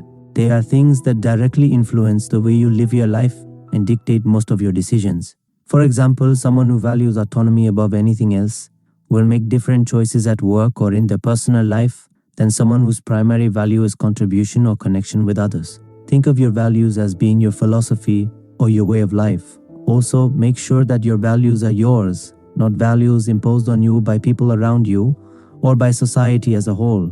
Finally, when you write down your top 3 values, define them as specifically as possible. For instance, let's say you value safety the most. If so, what exactly do you mean by safety? Safety could mean working for the government or a major conglomerate with little or no risk of being made redundant, living in a neighborhood where you can go out at any time of the day or night without fear for your safety, or having the confidence in your ability to switch jobs or find a new job easily because of the experience and the skills you have developed over the years. As you can see, the same values can mean different things to different people. D. It allows you to feel alive and to express yourself the way you wish. Your vision should give you a framework within which you can express yourself in a meaningful way. That is, it should enable you to live by your core values, but also to express your strengths and unique personality traits. It pushes you to challenge yourself. Finally, your vision should also push you to challenge yourself and move beyond your comfort zone. This will allow you to feel alive and thrive instead of just surviving or going through the motions. The more you learn about yourself, the more powerful your vision will become, and the better results you will achieve in every area of your life. So, make sure you take time to build your vision and refine it over time. Having a great vision will ensure that you're making effective use of your time and, as a result, are truly productive. Action. Step using your action guide. Answer the 15 questions. Write down your vision. Don't worry if it's still vague, as you can refine it over time. 4. How to use your time well. We all want to make the most of our time, but how can we ensure we do so? In this section, we'll review a few criteria to consider when deciding the best way to allocate your time. I believe time well spent should include one or more of the 7 components below. 1. Meaningful. Does the thing I work on have meaning to me? Does it align with my values, personality, or goals? Is the time I spend with this person or this group of people meaningful? Do I enjoy the conversation? Do I experience a sense of connection? Does what I do enable me to express my creativity? Does it nourish my soul? Does it make me come alive? 2. Enjoyable. Do I genuinely enjoy what I do? Is it fun? Does it make me smile or laugh? Does it help me relax? 3. Challenging. Is what I do challenging? Does it require me to move beyond my comfort zone and try things I've never tried before? Does it require me to stretch my current skills? Does it engage my creativity and my problem-solving skills? Memorable. Does what I do create great memories I'll remember for years? Is it exciting or new? Is it playful or even somewhat silly? 5. Self-worth. Enhancing. Does it enhance my self-worth? Does it build my character and improve me as a person? Effective. 4. Work study. Is it the most effective way to approach my task or work on my goals? Or could I do it more effectively? 7. Health enhancing. Does it help me stay healthy or improve my health? Now, let's look at specific examples to help you understand each criterion more deeply. For instance, just a few weeks ago, I was watching Netflix for many hours each night. Now, was this a good use of my time? Well, let's find out using the criteria above. Was it meaningful? No, I cannot say it was meaningful in any way. Was it enjoyable? Yes, in a sense I can say it was at times. But can I say I genuinely enjoy watching Netflix for so many hours? I'm not sure. Was it challenging? No. Though I watch movies in English and Japanese and don't always understand them 100%, I wouldn't exactly call it challenging. Was it memorable? No. I will have created no valuable memories from watching Netflix. In truth, I could spend hours watching TV or Netflix every day, thousands, if not tens of thousands of hours over my lifetime, and have basically created no positive memories from having done so. Did it enhance my self-worth? No. If anything, it made me feel bad about myself after a while.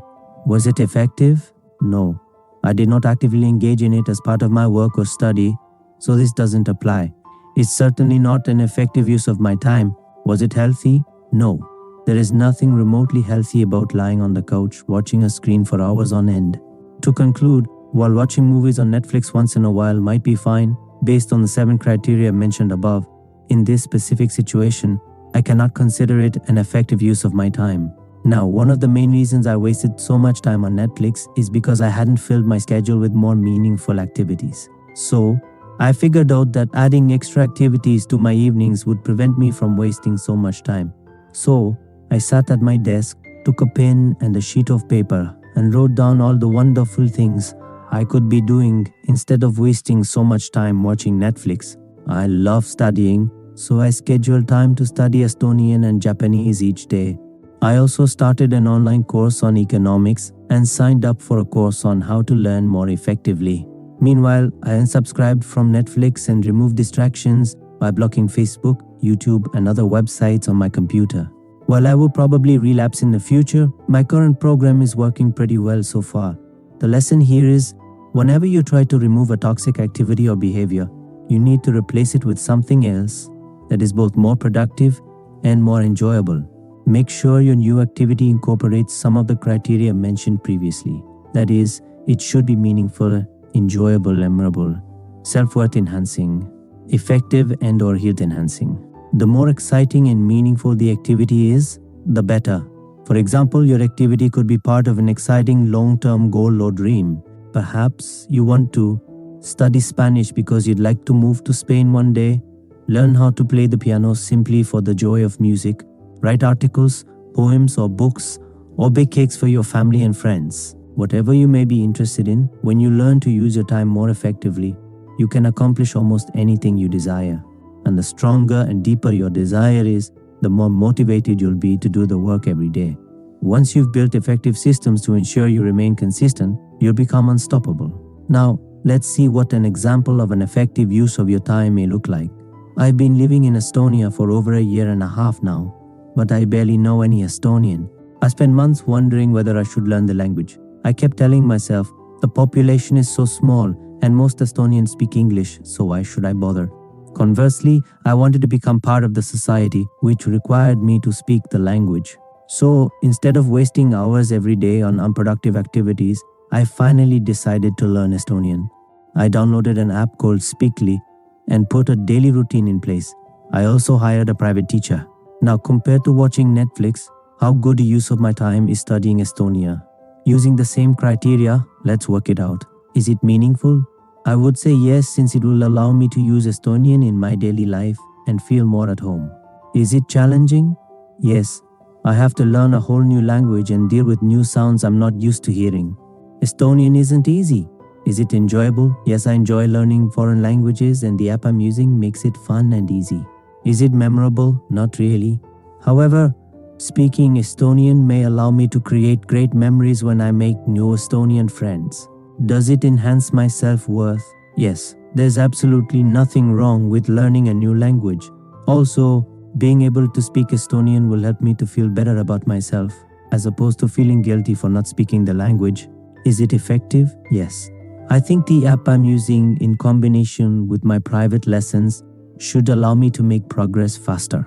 Is it health enhancing? Not really. However, learning something new is really good for my brain. Overall, we can say that studying Estonian, in my specific case, is a fairly effective use of my time. The bottom line is, with the help of the above 7 criteria, you can increase the subjective value you put in each unit of time you spend subsequently. What about you? How could you increase the value you get from your time? How could you use it more effectively every day so that you can achieve your goals and dreams? What new activities could you start focusing on? What unproductive activities could you eliminate once and for all? Action step. Using your action guide, look at all the activities you engage in during a typical day week. To help you review the time log you created earlier. Then, using the 7 criteria described above, assess how much value you're actually gaining from each activity. Finally, select one unproductive activity and replace it with a new, more meaningful one. Part 4. Making effective use of your time. 1. How to increase your time. How would you feel if you could multiply time so that you can achieve much more? Of course, in reality, we only have 24 hours in each day. And I'm not telling you to sleep faster as Arnold Schwarzenegger might suggest. However, there are many things you can do to make better use of your time or other people's time so that you can multiply your time. In this section, we'll cover a few of them. A. Borrowing time. While it's true you only have 24 hours in each day, nothing prevents you from borrowing time from other people around you. By this, I mean asking for help more consistently and more effectively. For instance, whenever you tackle a new task or project, rather than figuring out how to do it all by yourself, why not ask others for help? When I don't know how to do something, I always start by asking myself the following questions. What exactly am I trying to achieve? Do I know anyone with the answers to this question? Do I know anyone who knows someone with the answer? Here's an example of what I mean. I wanted to translate my books into Spanish, German, and French, but I kept procrastinating. I thought it would take me hours to find the right translators. First, I would have to go on a site like Upwork to find experienced translators. Then, I would need to give them each a test before I could select the best candidate. So instead, I asked myself who has already translated their book in these languages. Then, I contacted my friend Richard, who gave the names and contact details of his Spanish, German, and French translator. Done. More recently, I asked my friend Scott if his book cover designer was looking for clients. I've recently started working with this designer. Let's hope the results will meet my expectations. Now, I'm not telling you to use other people to your advantage and never give anything back in return. In fact, I've helped Richard and Scott quite a bit in the past. I'm just suggesting you develop the habit of asking for help whenever you need it.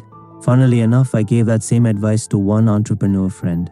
The last time I met her at a dinner, I noticed she was getting help from 3 or 4 other entrepreneurs. So I told her, "It's like you have your own board of administration. That's amazing."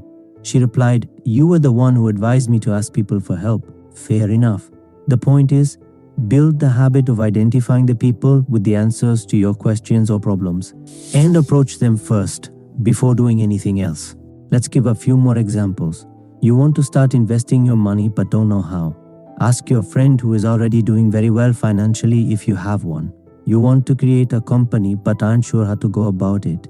Ask your friend who already owns several companies. You want to learn a foreign language and make progress fast. Ask your friend who speaks several languages what they recommend you do, and so on. When you build the habit of asking for help, you'll be able to save yourself a great deal of time and hassle, and you will achieve your goals or complete your projects faster than you otherwise would. Action step. Make a list of 10 friends, colleagues, or acquaintances you're the closest to. Next to each name, write down what particular skills they possess. Then, imagine that you could upload their brain directly into yours and ask yourself what knowledge or skills would you like to receive from them. B. Thinking smartly time is one of your most valuable resources. You must use it well. And the best way to do this is by learning to think smartly so that you can make better decisions. So, concretely, what does thinking smartly mean? It means shortening your learning curve, adopting a mastery mindset, asking yourself empowering questions, approaching your tasks smartly, and scheduling thinking time. Now, let's look at each of these points in greater detail. A. Shortening your learning curve. You can choose to spend a lot of time trying to figure something out, or you can choose the easier path, learning from people who've already figured it out. As we mentioned before, it could be by asking for help, but it could also be by watching video tutorials online, buying courses, hiring a coach, or working with a mentor. You do not have time to figure out everything by yourself. If you want to achieve your biggest goals, you must try to accelerate your progress by shortening the learning curve. To do so, you must develop the ability to find the right information. I believe the key to achieving almost anything can be boiled down to the following two things. 1. Your ability to find the right information, and 2. Your ability to apply it consistently until you achieve results. Fortunately, thanks to the internet, we're only ever a few clicks away from all the knowledge in the world. But paradoxically, because information has become a commodity, we fail to value it. We consume book after book and course after course, but extract little value from them. We know many things, but only intellectually. In other words, we have knowledge, but no wisdom. Therefore, make sure you value the information you have access to, which is priceless. Then, use it to skyrocket your productivity and achieve your goals faster. Remember, knowledge without action is valueless. Now, let's see how you can apply what you learn effectively by adopting a mastery mindset. If you want to learn in detail how to apply the information you gather to achieve tangible results, you can also read my book, Master Your Focus. B. Adopting a mastery mindset. Many people keep jumping from one apparently exciting thing to the next. They read book after book, join seminar after seminar, and buy course after course, but they never seem to get anywhere. Such behavior is often referred to as shiny object syndrome. Because time is one of the scarcest resources on earth, you cannot allow yourself to behave in such a way. When you jump from one new fad to the next without anything to show for your work, in effect, you're squandering your time. What you must do instead is to learn to focus until you achieve tangible results. To do so, you must adopt a mastery mindset. What is a mastery mindset, you ask? Let's find out. I must mention that the mastery mindset is not a new concept, and I certainly didn't invent it.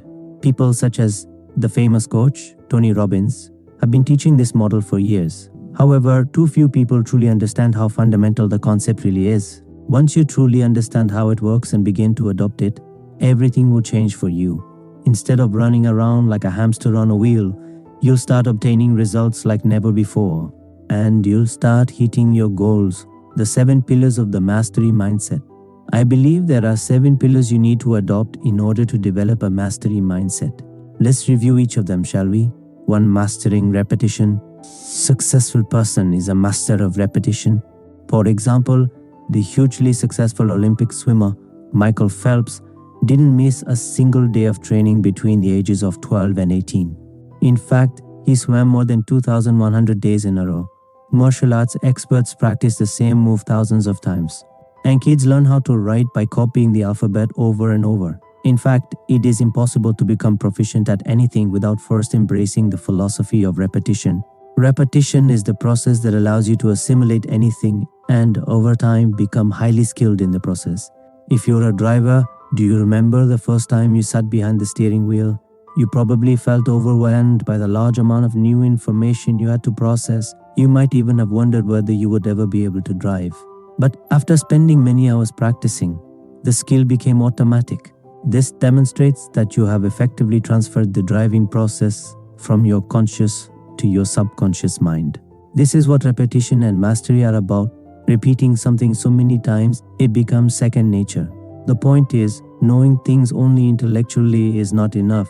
To become truly adept at a skill, you must practice over and over until the skill becomes second nature.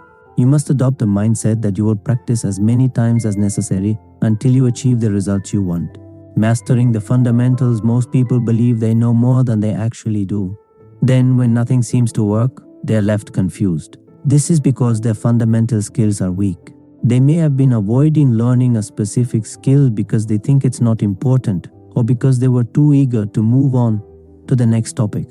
But the devil is often in the details. By overlooking one small detail after another, many people end up miles away from their intended destination. Do you really know everything you need to know about your goals? Have you applied everything you've learned? And have you done so consistently? Once you have a specific goal in mind, you must learn everything you need to know about it. For instance, you must learn how to perform weight exercises properly, or you will not get the results you want and may even hurt yourself in the process. How to study effectively, or you'll forget most of what you learn. Or about healthy food, or you'll think you're eating healthily when you aren't. The most successful people on earth are obsessed with learning the fundamentals, and there is a reason for this. Without strong fundamentals, your potential for growth is limited. Without the fundamentals, you can't become great, let alone world-class at whatever you do. Despite the fact he was already the best golfer in the world, Tiger Woods wanted to improve his game. To this end, he hired a coach who told him he would have to change his swing. Yes, Tiger Woods decided he needed to relearn the fundamentals. Interestingly, Tiger Woods' situation is not uncommon. When seeking to improve their performance, many world-class athletes return to the basics. This enables them to rebuild their craft from the ground up and take it to the next level. To master the fundamentals, you need to follow a step-by-step approach, apply everything you learn, and return to the fundamentals as often as necessary. Let's review these three components.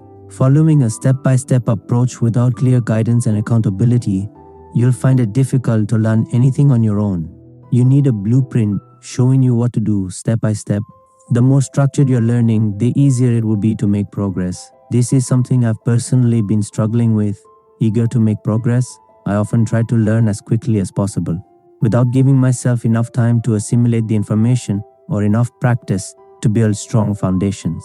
If you identify yourself as a seminar junkie, don't worry, you can change, read on. Whenever you enroll in a step-by-step course, I invite you to do the following. Decide exactly how long you'll spend on the course by setting a specific schedule. Set aside blocks of time every day or every week. For instance, you could decide to dedicate 1 hour to the course every weekday. Make sure you complete all the exercises in each lesson before moving on to the next. Avoid taking more than 1 or 2 courses at a time. It's unlikely you'll be able to achieve great results with too many courses on your plate. So stick to 1 or 2 courses. Schedule them and commit to obtaining tangible results before moving on to the next module or the next course. Applying everything you learn to master the fundamentals and make progress, you implement what you learn. Without implementation, no significant results are possible. Therefore, whatever source of information you use, make sure you work on every actionable item available. This entails doing everything your coach suggests, completing all the exercises in the course you take, and working through all the exercises outlined in the books you read, this one for example. Now, I understand you can't always take action on all the information you consume. What you can do, however, is ensure that for any major goal you set, take consistent action on everything you learn, returning to the fundamentals when necessary. Have you ever failed to achieve tangible results with a course or a book you bought? If so, you might need to revisit the fundamentals. Sometimes, overlooking one small detail can make all the difference between success and failure. It is also important that you learn to question yourself rather than the validity of the information you consume. Once you've done your best to select high-quality information, avoid questioning its validity. Trust the program and take consistent action on it. Ask yourself the following questions. Have I really completed all the exercises diligently? Have I missed anything? You'll often find you've neglected something. Remember, to become a master, you must practice everything until you become living proof of it. For instance, let's assume you bought a training course that offers a step-by-step method to sell your services, but after multiple attempts, you have yet to close a sale. Now, what may be missing? Are you following the script to the letter, or are you trying to be fancy? Did you discard a few things you thought weren't important? Avoid doing this. Instead, stick to the method exactly until you make your first sale. Remember, if others have used the method successfully, so can you. 3. Having faith in the process. Do you have faith in the process you are following? If you hire a coach, take a course, or buy a book and believe it's not going to work, you've already lost half of the battle. You must have faith in the process and commit to doing whatever it takes to make it work for you. Remember, if others can succeed, so can you. Thus, make it a must to achieve positive results and never give up until you do. You want to build a successful track record with any product you use? For instance, if you bought a course to help you find coaching clients, do whatever it takes to win the first client. Then remember that if you can find one client, you can find many more. If you bought a program on how to publish an ebook on Amazon, stick to the process and make sure you publish at least one book. If you enrolled in a diet program, stick to it until you lose at least your first few pounds. Avoid mixing information, avoid combining information from various courses. Once you find the best source of information, stick to that particular process. If you want, you can change your approach and try other courses later on, but for now, it's important you develop the habit of sticking to something until you gain success. Being willing to learn, your ability to humble yourself and to remain coachable is one of the keys to effective learning. The more personal responsibility you take for the results you achieve, the faster you will grow.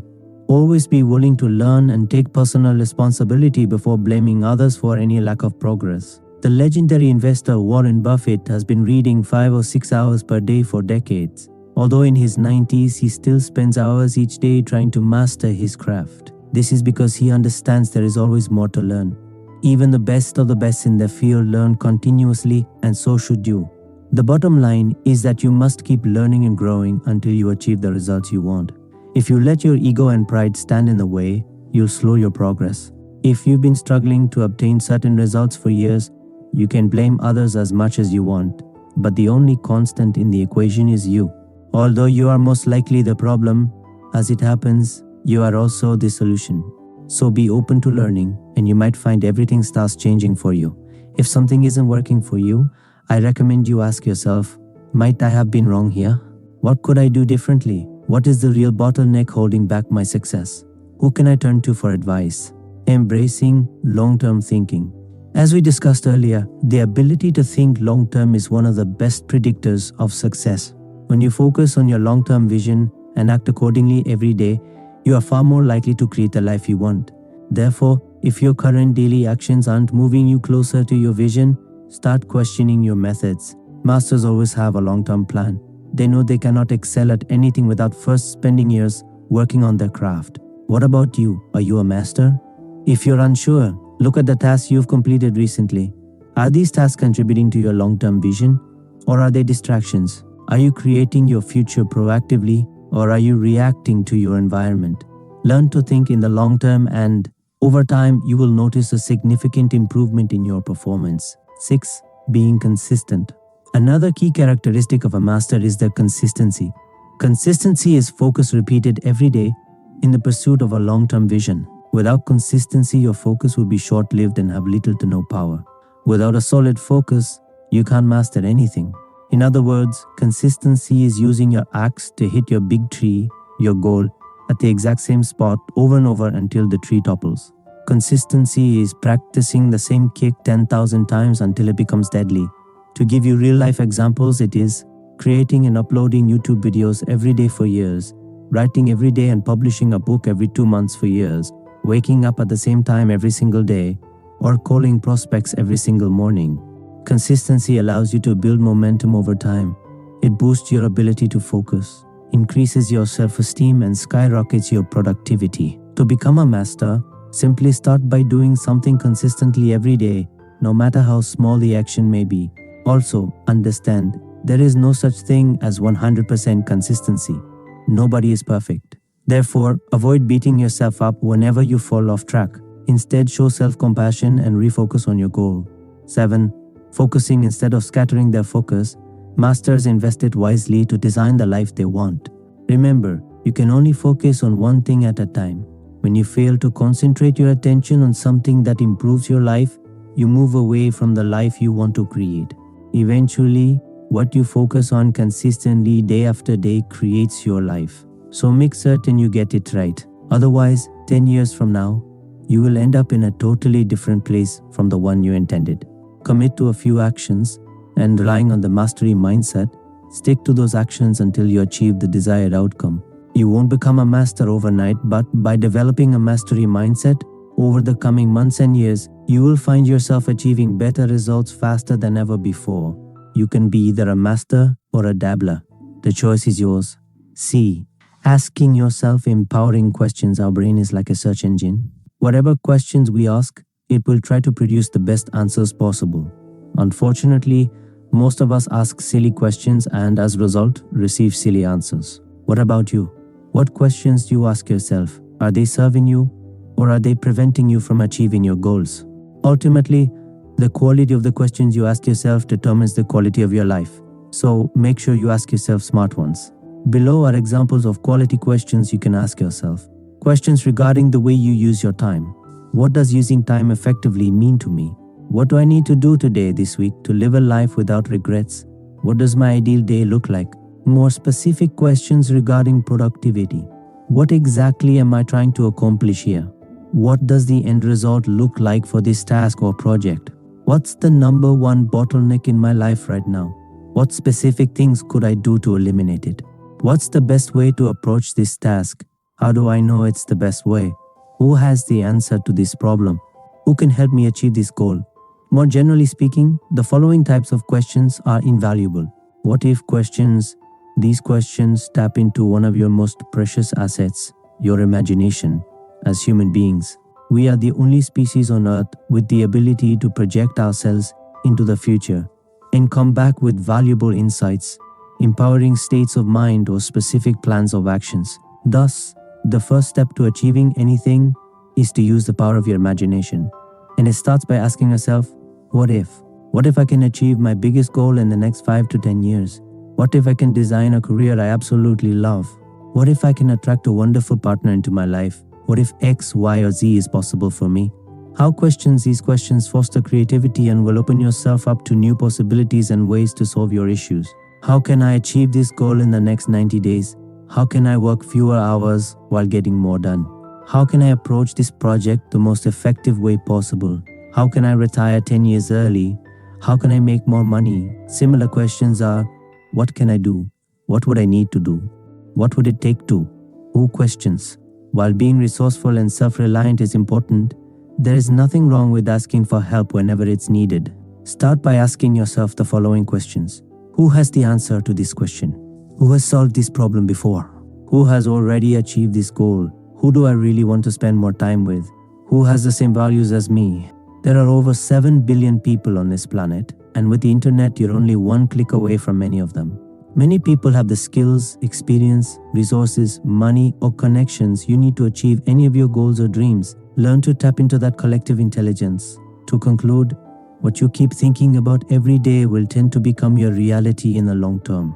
And what determines for a large part where your focus goes are the questions you're asking yourself. So, make sure you ask yourself empowering questions on a daily basis. D. Approaching your tasks smartly. Productivity isn't about completing as many tasks as possible. This might work for simple jobs, but for most of us, we're actually expected to do some thinking. To use the words of the management consultant, Peter Drucker, you must do the right things, nothing's right. In other words, you must ensure that what you're working on is the most important thing you could be doing right now. The 7-step process below will help to ensure you approach any task as effectively as possible. Follow this process until it becomes second nature. Step 1. Prioritizing your task. Before you even start doing anything, ask yourself the following questions. If I could do only one thing today, which task would have the most impact? Is this task moving me closer to my main goal? Do I really need to do this right now, or should I do it later? You want to train yourself to think in terms of priorities and keep an eye on the bigger picture. Losing perspective and forgetting your overall strategy is the fastest way to waste time on unimportant tasks. Step 2. Assessing the validity of your task to ensure the task is something you actually need to undertake. Ask yourself the following questions. Do I really need to do this task? Is right now the best time? What would happen if I delay it for a week, a month, forever? Am I working on it because I need to or because it makes me feel good? In short, am I working on this task as a way to escape from what I really should be doing? There is nothing more unproductive than doing something you didn't need to do in the first place. Answering the above questions can help you to avoid making such a mistake. Step 3. Clarifying what needs to be done before starting on a task. Be certain you know exactly what is required. To do so, ask yourself, what exactly do I need to do here? What am I trying to accomplish? What does the finished product look like? You need to be specific. By knowing exactly what the output needs to be, you'll be able to optimize your approach and tackle the task more effectively. Step 4. Determining whether you should be the person doing it. You have strengths, but you also have weaknesses. Whenever possible, try to delegate any task someone else can do better, faster, or more cheaply than you. Ask yourself the following questions. Is this task worth my time? Can someone else do it better than me? If so, can I ask for help? What would happen if I simply postpone this task? Do I enjoy working on this task? Does it motivate me? Little by little, you want to get into the habit of outsourcing everything you're not good at and focusing only on the high-value tasks at which you excel. Your time is more valuable than money, so learn to use money to save time. Step 5. Finding out the most effective way to tackle a task. As Abraham Lincoln said, "Give me 6 hours to chop a tree and I will spend the first 4 sharpening the axe." Just taking a few minutes to consider the best way to approach the task can save you so much time in the long run. Ask yourself the following questions. What tools can I use? People can I ask, or method can I rely on to complete this task as efficiently and effectively as possible? What skills could I learn to help me complete this task faster in the future? For instance, let's say you've been asked to create a presentation at work. Rather than creating it from scratch, why not reuse or modify materials from a previous presentation? Always aim to utilize existing templates, methods, or knowledge. Be smart. The last thing you want to do is reinvent the wheel. To sum up, before tackling any task, take a few minutes to work out the best possible way to approach it. This habit alone will save you a great deal of time and effort down the road. Step 6. Batching the task with other similar tasks. Some tasks can be combined with other tasks that require the same type of effort or preparation. For instance, many YouTubers block one full day a week or even an entire month to record YouTube videos, as opposed to creating one video every day. This reduces setup time and makes the process more efficient. Ask yourself, can I batch this task with other similar tasks to boost my productivity? Step 7. Automating, systemizing your task. Finally, you should look for ways to automate or systemize your task, especially if it's a repetitive one. Ask yourself, can I create templates to reuse every time I work on this task or similar ones? For instance, you could design templates for the specific emails, presentations, or documents you need to create over and over. Can I create a checklist? Checklists provide you with specific steps to follow, making it less likely you will become distracted. Scheduling thinking time to make effective use of your time. It is also essential you give yourself time to think, even if it's just 30 minutes each week. Over the long term, this will save you a lot of time. I encourage you to ask yourself the following questions. Am I satisfied with the way I used my time this week? What is working and not working for me right now? Why? If I keep doing what I'm doing this week, will I achieve my most important goals? If not, what needs to change? Starting next week, what is the one thing I could do differently to move me toward my goals most effectively? What valuable lessons did I learn about myself this week? What's my biggest bottleneck right now? What obstacles can I remove right now to improve my results most significantly? Action step: complete the exercises below using your action guide. Select one goal you'd most like to achieve. Now, write down what you could do to shorten the learning curve and reach it as quickly as possible. Write down what you would do differently if you were to adopt a mastery mindset. Come up with at least one question in each category and answer it: what if, how, and who. Choose one task and go through the 7-step process to approach it smartly, whether in real life or in your mind. Follow these 7 steps whenever you work on a task. Block off 30 to 60 minutes this week to think. To help you think, try answering the questions mentioned in this book. See, improving your skills time is limited, but we can all improve the amount of work we accomplish in the time we have. An effective way to multiply time is by improving our current skills or developing new ones. I truly believe that one of the most important skills we can develop is the ability to learn better and faster. This is especially true in our ever-changing world, and this rate of change is unlikely to slow anytime soon. If anything, the speed of change will only keep increasing. When it comes to improving your current set of skills, the first thing you should do is identify the skills you need to work on first. If you improved one of your existing skills, which one would boost your productivity the most? After improving this particular skill, you should identify the new skills you could acquire to become even more productive at work. For instance, many of us spend an incredible amount of time in front of the computer, researching information, typing reports, replying to emails, and so on. If you're using a spreadsheet at work, perhaps you could take a course to improve your skills. If you're a slow typist, you could work on increasing your typing speed. If you're spending too much time answering emails, you could set aside a specific and limited time to answer them. If you waste a lot of time search for files on your computer, you could improve your organization skills. The point is, to get more out of your time, you need to start improving your skills. The more skilled you become, the better you will perform. So, keep learning. Action step using your action guide. Write down the key skills you could learn or improve on in order to boost your productivity long term. Practicing new skills the correct way.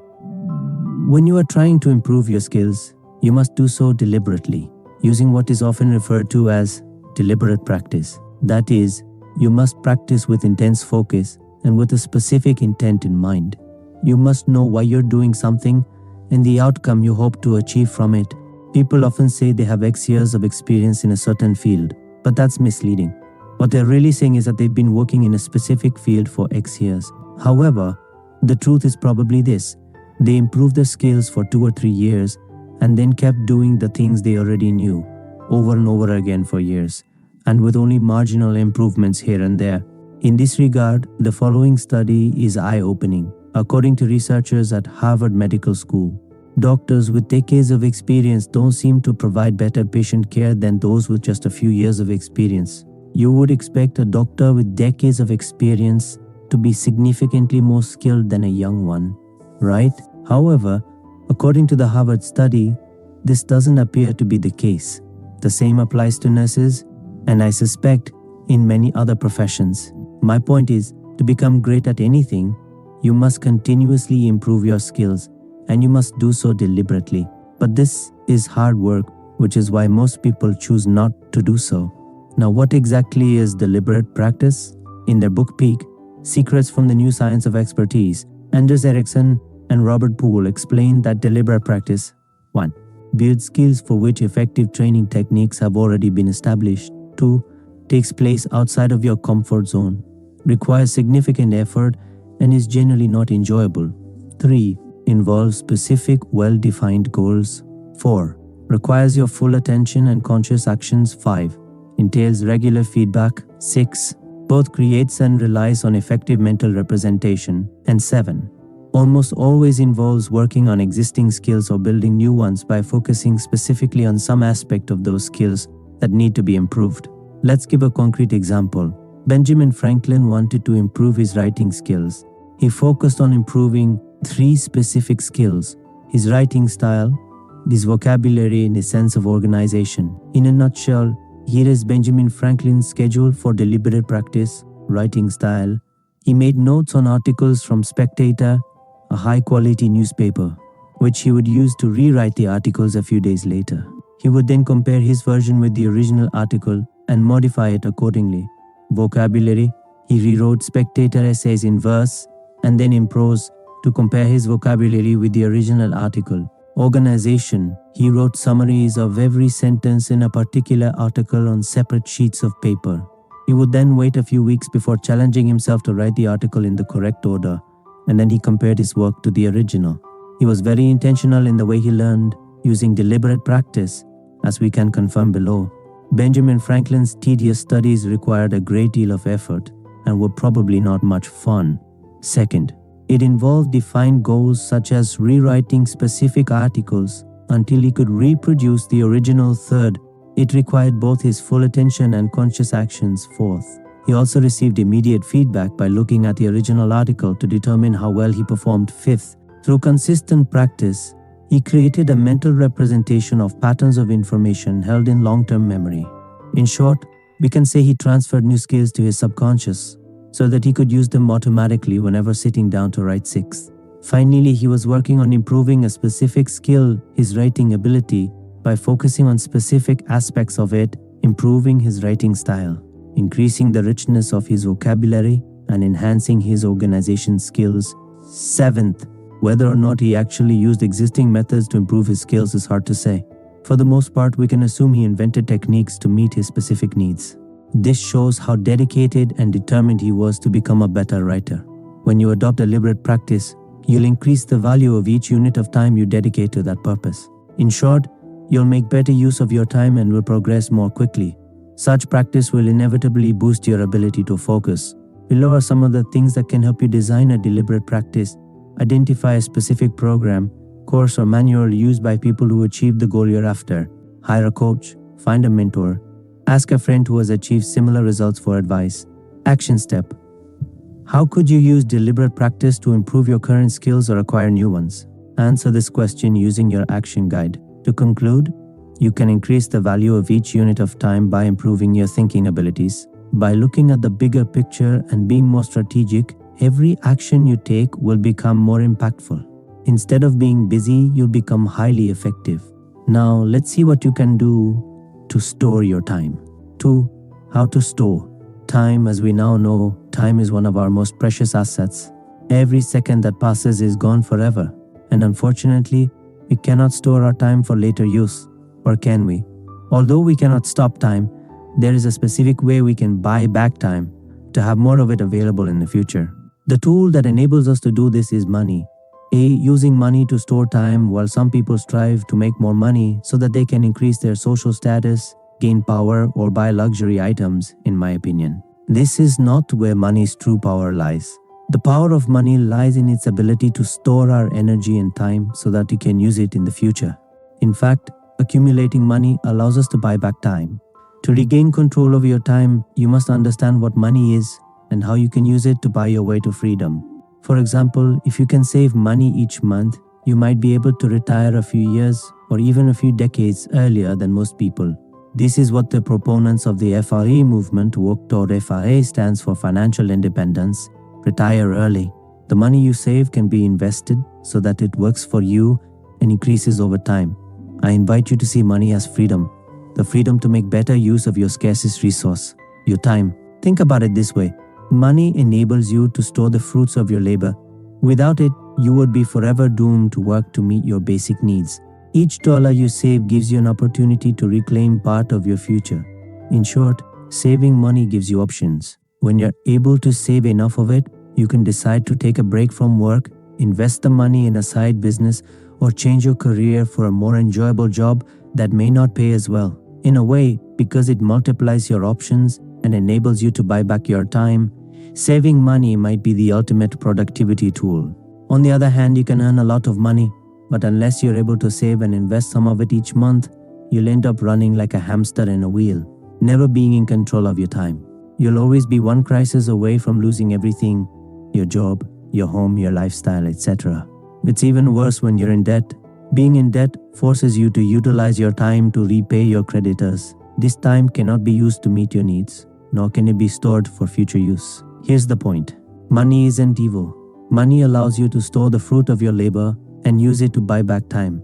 To become a master of your time, you should reassess your relationship with money. Understand that money is stored time.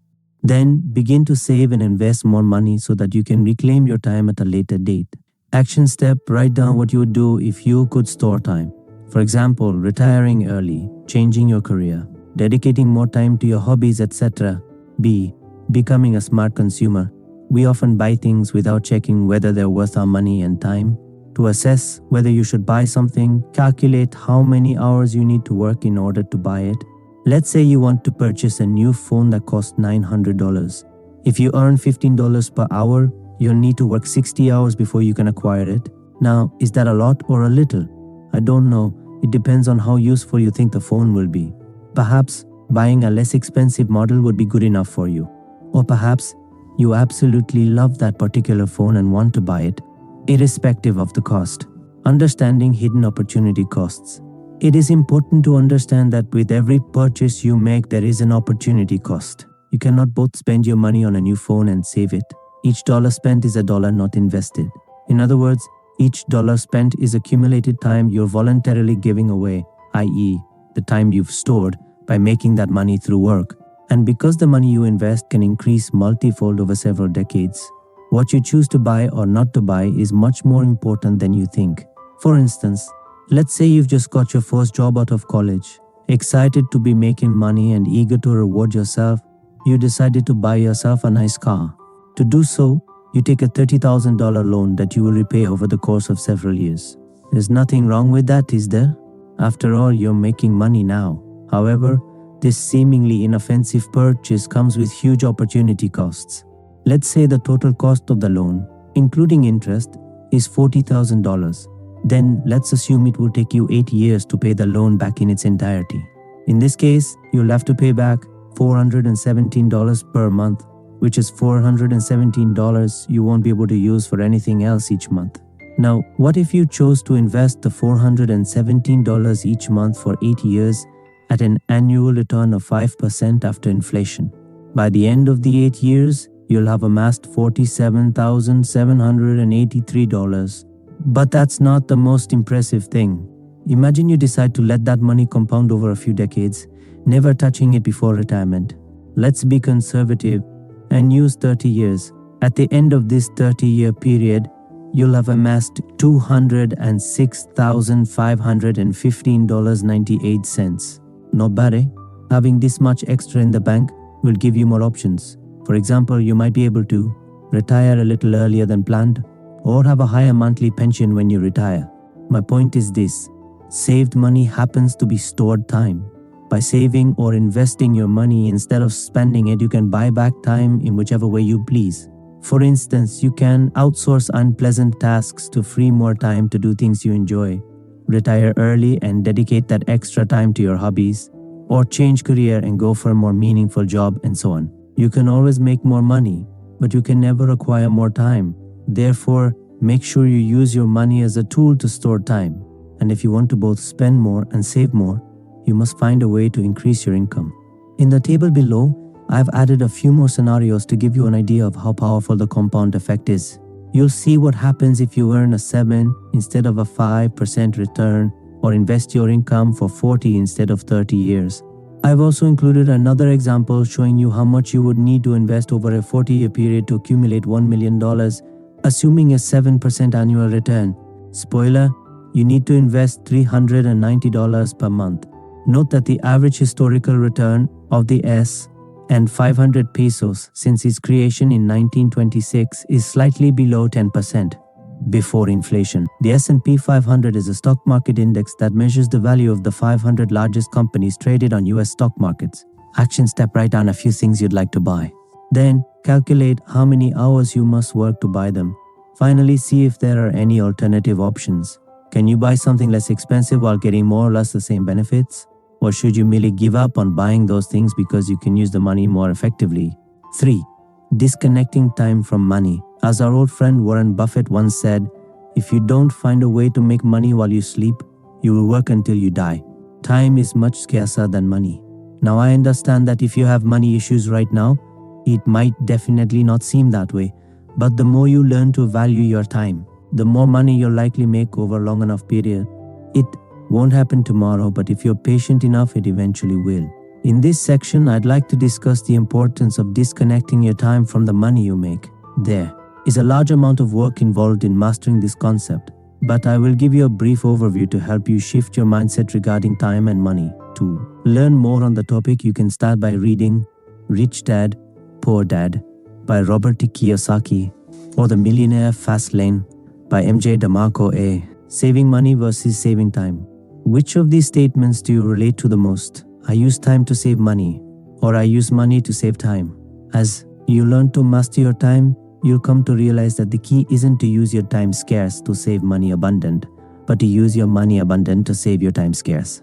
This is because time is the scarcer resource of the two.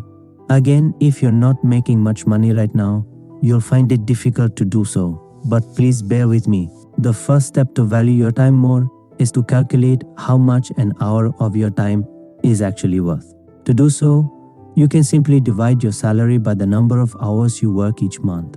For instance, if you take home $4,000 per month, work 40 hours a week, your hourly wage is around $25. Now you know how much an hour of your time is worth. Approximately, you can start assessing whether you're making the most of your time right now. For example, some people spend hours collecting coupons to save a few dollars on their groceries. Others line up for hours in front of a store to take advantage of a special promotion. These people do not understand the true value of their time. As a result, they don't make good use of it. Unless they change their mindset, they probably won't make a lot of money either. On the other hand, people who value their time will not spend hours simply to save a few bucks. Instead, they might use that time to work on their side hustle, learn new skills, or simply engage in their favorite hobbies. If your hobby is standing in queues or collecting coupons, perhaps you're doing the right thing after all. The more you value your time, the more you'll likely end up making money over the long term. What about you? Are you giving more importance to money than to time? If so, what could you do specifically to change that? The point is, practice using money to save time, not the other way around. Action step. Write down all the ways you're giving more importance to money than to time. Now, write down what you would do differently if you perceived time as far scarcer than money. B. Exchanging time for money. Most people sell their time for money. That is, they're getting paid per hour worked. Now, there is nothing wrong with that, and it's certainly convenient for many people. But the problem is, we only have 24 hours a day and can only work so many hours before needing to rest. Therefore, the amount of money we can make by exchanging our time for money is capped. But what if you want to work less and/or make more money? Then you must stop exchanging your time for money, or you must make your money work for you instead of the other way around. To do so, you must use leverage. See, leveraging your time, you have two choices. You can either sell your time, or you can leverage it, or use a mix of both. To put it simply, you sell your time when you are an employee. However, you leverage your time when you create assets that pay you multiple times: books, online courses, YouTube videos, franchises, etc. Get paid on a project basis, i.e. deliver a result regardless of how many hours of work it takes you. Or use other people's time, hiring employees or freelancers to work for you. When you do any of the above things, you can potentially increase the value of your time. If a book sells well, you can make more per hour than at a typical salaried job. If your YouTube channel takes off, you can make passive income for years. If you get paid by results and can deliver a lot of value with little work, you'll also increase your income. And by hiring people, you can free time to work on high-value tasks that will generate more income. Of course, there is also a risk that things don't work out as planned, but that's all part of the game of risk and reward. If you truly want to master your time, you must learn to leverage it instead of selling it. Outlined below are the main things you can use to make more effective use of your time, other people's time, other people's money, other people's knowledge, other people's influence or technology. A. Others people's time. Your time is scarce, but by leveraging other people's time, you can accomplish much more than you would when working alone and in far less time. As we've already mentioned, you can hire freelancers or employees to help complete your tasks. Doing so can save time, which you can then use to work on high-impact tasks you're good at. For instance, I leverage other people's time when I hire translators, cover designers, editors, narrators, and proofreaders. In fact, in most cases, I don't have any other choices, as I don't possess the skills needed to do these tasks myself. Sure, I could use translation software, design covers myself, ask a friend to edit and proofread my books, and narrate them myself. But I wouldn't get the same level of quality, and it wouldn't be sustainable. You can also use other people's time for other things. For instance, you could hire a house cleaner, a babysitter, or a gardener. Then, you could use that extra time to do meaningful things in your personal or professional life. Here's another example. A few months ago, I sent a fraction of my cryptocurrencies to a trusted friend who invested them alongside his own. It didn't require more work for him to manage the pool of money, and it didn't require any of my time. In short, I leveraged his time while he leveraged my money. Be careful though. I wouldn't advise you to let anyone manage your money unless you trust them completely, and even so, I would be wary. My friend only managed 1% or so of my total assets. What about you? If you could leverage other people's time to free extra time for yourself, who would you hire? And what would you do with that extra time? B. Other people's money. You might not have money, but many people do. Using other people's money might be an effective way to save time. For instance, you could get a loan from the bank to buy a house or apartment, either for your own use or to rent. By doing so effectively, you are using someone else's money to buy assets that will probably appreciate and/or generate cash flow. Raise funds for your company, products, or services. My friend Richard, who I mentioned earlier in this book, was able to raise thousands of dollars for one of his books using Kickstarter. This was money he didn't have to earn, i.e., time he was able to save. The bottom line is, if you can get a loan with a low interest rate wherever you live, perhaps consider taking a mortgage or buying a rental property. Make sure you do extensive research beforehand though. If you need money for an upcoming project, perhaps you can raise funds over the internet. What about you? Is there any way you could use other people's money in an effective manner? See, other people's knowledge today, thanks to the internet, we can learn almost anything we desire and often for free. For instance, do you realize that you can read books written by world experts on any topic you desire? These experts put decades of experience inside a few hundred pages just so that you can learn from them. As I noted earlier, you don't have time to reinvent the wheel. Using other people's knowledge and leveraging their decades of experience will save you precious time. Read books from world experts and learn as much as you can from them. Leverage the skills and experience of people around you by asking for their help or advice whenever needed. Absorb high-quality content and make sure you take action on what you're learning. You want practical wisdom, not intellectual knowledge. So, how you could use other people's knowledge to save time? D. Other people's influence. The bigger your network is, the more likely you are to know someone who can help you solve your problems and achieve your goals.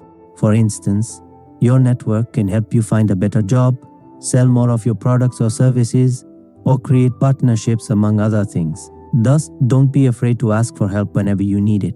Your friends or acquaintances can help you solve problems faster and more effectively than you can by yourself. This will save you a lot of trouble and a great deal of time. How could you use your network so as to make better use of your time? Action. Step using your action guide. Write down one important goal. Then, write down how your network could help you achieve this goal faster. E. Technology. When it comes to increasing the value of your time, technology can be extremely powerful. It can provide you with incredible leverage. The more you use technology to your advantage, the better. By technology, I mainly mean the internet and everything you can do with it. For instance, you can sell digital or physical products on Amazon and many other digital sites. Become a seller on eBay. Use YouTube to promote your business or become a full-time YouTuber. Leverage Shopify or other services to sell products on your website. Use print-on-demand services to sell products. Run ads on major platforms to boost your sales, Facebook, YouTube, Amazon, etc. Or rent your house using Airbnb. In addition, you can use technology to automate many of your tasks. For instance, you can use software such as Zapier to automate entire processes. You can connect it to over 1,000 business tools. Create advanced Excel spreadsheets to reduce your workload. In his book Deep Work, Cal Newport relates how a newly hired financial consultant, Jason Ben, reduced the report writing process from 6 hours to less than 1 hour by building a new Excel spreadsheet. Use autoresponder services to send emails to new subscribers' clients. Or schedule an entire month's worth of social media posts with software such as Buffer. Personally, I always strive to use technology to simplify my business. To free up my time and help me enjoy more freedom, I want technology to work for me 24/7. Previously, we've seen that money is a means to store your work so that you can use the fruit of your labor more time at a later date. In a sense, the internet is also a means to store your work across time. However, with the internet, you can share it worldwide 24/7 forever. This is why it's so immensely powerful. To sum up, because time is so scarce, you should aim to leverage other resources around you to help you make effective use of it. Outsource tasks, ask your friends for help or advice, raise funds, consume educational content, and use all the technology available as often as possible. Now, let's see how you can develop laser-sharp focus and boost your productivity. Part 5. Developing extraordinary focus. You cannot manage time, but you can direct your focus toward the activities that matter the most while time passes. It reminds me of the following quote by the motivational speaker Earl Nightingale: "Never give up on a dream just because of the time it will take to accomplish it. The time will pass anyway." Yes, the time will pass anyway, so you might as well do something with the time you have right now. What you focus on and the level of intensity with which you do so are the most important elements when it comes to increasing your productivity. Making effective use of your time is not about completing one task after the other on a never-ending to-do list. It's not about multitasking either. It's about focusing properly. Focusing enhances the intensity you put into your work and thus increases the value of each unit of time you use in that way. Remember, the energy you have each day is severely limited. It acts as a bottleneck on how much you can do. Focus is what enables you to make effective use of that scarce energy instead of allowing it to dissipate. Sadly, most people are not energy efficient, and they lose an incredible amount of energy each day by failing to protect their focus. For instance, they keep switching from one task to another, preventing their brain from entering a deep state of concentration and wasting a lot of energy in the process. They allow themselves to be interrupted multiple times during the day, which pulls them out of focus again and again. They then need to expend an enormous amount of energy to refocus on their task. They keep checking their emails, scrolling their newsfeed on Facebook, or checking their phone. This erodes their ability to focus and destroys any momentum they may have been building. They work on unimportant tasks first and only tackle the most productive tasks later in the day, and only if they have enough willpower, energy and focus to do so, which they often don't. Gloria Mark, a researcher at the University of California, discovered that, on average, office workers are interrupted every 11 minutes. But where it gets even worse is that they will need around 20 minutes to return to their previous level of concentration. Multitasking is also a major issue. Clifford Nass, a professor at Stanford University, warned against the negative effect of multitasking. As he said in an interview, the research is almost unanimous, which is very rare in social science, and it says that people who chronically multitask show an enormous range of deficits. They're basically terrible at all sorts of cognitive tasks, including multitasking. He continues, people who multitask all the time can't filter out irrelevancy. They can't manage a working memory. They're chronically distracted. The bottom line is this: multitasking doesn't work, and distractions kill your productivity. One of your most powerful assets is your ability to focus. Don't lose it by multitasking or allowing yourself to be distracted. As mentioned previously, you don't need complicated techniques, systems, or tools to boost your productivity. These will only have a marginal effect and tend to work only for people who are already very productive. What you need is 1. To practice focusing completely on the task in front of you, and 2. To ensure this is a truly important task that moves the needle forward. If you remember only one thing from this book, remember this: one of the most effective ways to increase your productivity is to identify the correct tasks to work on and focus on them for at least 45 minutes each day, while eliminating any distractions or interruptions. Therefore, the first thing you need to do before anything else is to practice entering a deep state of concentration every day for 45 minutes. Simply working on your major task, uninterrupted, for 45 minutes each day consistently and without changing anything else in your routine will significantly boost your productivity. Over time, and as you have more practice, you can add another 45-minute block of uninterrupted work and then another one. This habit will become the foundation upon which you can build a more complex productivity system if needed. In this part, you'll see in greater detail what you can specifically do to enter a state of flow and stay focused on your task. 1. The best productivity tool you'll ever have. Do you want to know what your best productivity tool is? By now you probably know. It's your ability to focus.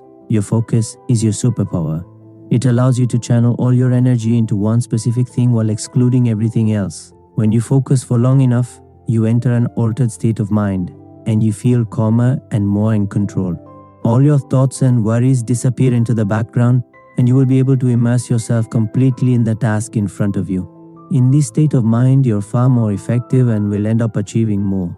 Laser-shaper focus sustained over a long period of time can turn an average person into a genius. At least that's how this person will seem to others. This is because intense focus minimizes energy leakage by channeling energy towards the accomplishment of one specific thing. In short, it allows us to invest all our energy instead of squandering it.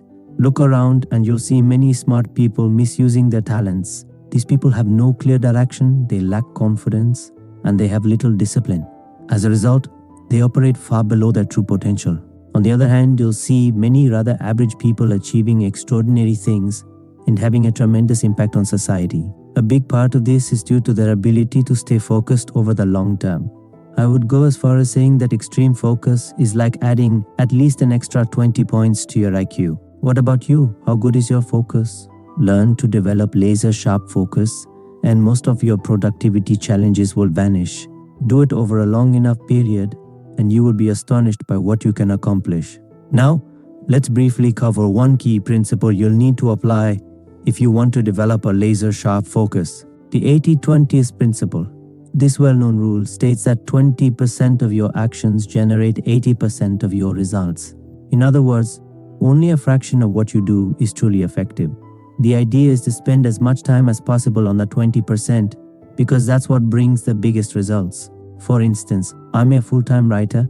That's correct, writing. Every time I release a new book on Amazon, I receive a new boost of visibility. Each new book becomes another marketing tool that introduces thousands of new readers to my work. The more books I produce, the stronger my marketing power becomes. The second activity that brings a large part of my results is running ads on the Amazon platform. Writing and running ads on Amazon are the two activities I spend the most of my effort on. On the other hand, promoting my books on social media or doing podcast interviews turned out to be a huge waste of time, at least for me. These days, I rarely engage in any of these activities. What about you? What's the 20% of your activities that bring you 80% of your results? And what is the most important task you should be working on right now? Before you can focus on your most important task fully and without interruption, you must know what that task is. Unfortunately, your key tasks may not be as simple as writing or running ads. Furthermore, they will likely change over time. This is why it's even more important for you to spend time identifying what these tasks may be. To do so, make sure you internalize the 7-step process introduced in the section, Approaching Your Tasks Smartly. Research what blueprint others have used to reach a similar goal and see if they could work for you. And ask yourself smart questions such as, if I could only work one day or 1 week and had to take a month off, what would I work on? Or is what I'm doing today moving me closer to where I want to be in 5 years? Action step using your action guide. Identify the 20% of your activities that bring 80% of your results. Then write them down. 2. Developing focus. As we've just seen, your ability to laser focus on one task at a time is key to enhancing your productivity. In this section, we're going to discuss how you can build your focus muscle and enter a state of flow more easily. What is the flow state? The flow state is a mental state in which you're so fully immersed in an activity that you become hyper-focused while experiencing a sense of underlying enjoyment. When you're in the flow state, you can become so absorbed by what you do that you lose track of time. According to the psychologist Mihaly Csikszentmihalyi, author of Flow, such flow experiences are predicted to lead to positive effect as well as to better performance. John Nakamura and Mihaly Csikszentmihalyi have identified 6 factors that characterize an experience of flow. In a state of flow, you're highly focused on the present moment, your action and awareness fuse, you lose reflective self-consciousness, i.e. the ability you have to be aware of being aware. You feel in control of the situation or activity you're engaged in, your experience of time is altered, and you find the activity intrinsically rewarding. While these aspects can appear independently of each other, it's only in combination that they constitute a so-called flow experience, as described by Mihaly Csikszentmihalyi. When you're in the flow state, your focus is much deeper, your surroundings start fading away, and any unrelated thoughts seem to disappear into the background. Negative thoughts may arise, but since you don't give them any attention, they quickly vanish, enabling you to remain fully focused. Now, it can take a little time before you enter the flow state, but the more engaged you are with the task and the more concentration it requires, the more likely you are to experience such a state. Tackling jobs that are moderately challenging but not too challenging will also help. This is actually how many video games are designed. They hook players by implementing the right level of difficulty that will keep them engaged. For me, such a state often occurs when I write or edit a book, since it requires a high level of focus. What about you? When and how often do you experience the flow? And what are you doing specifically?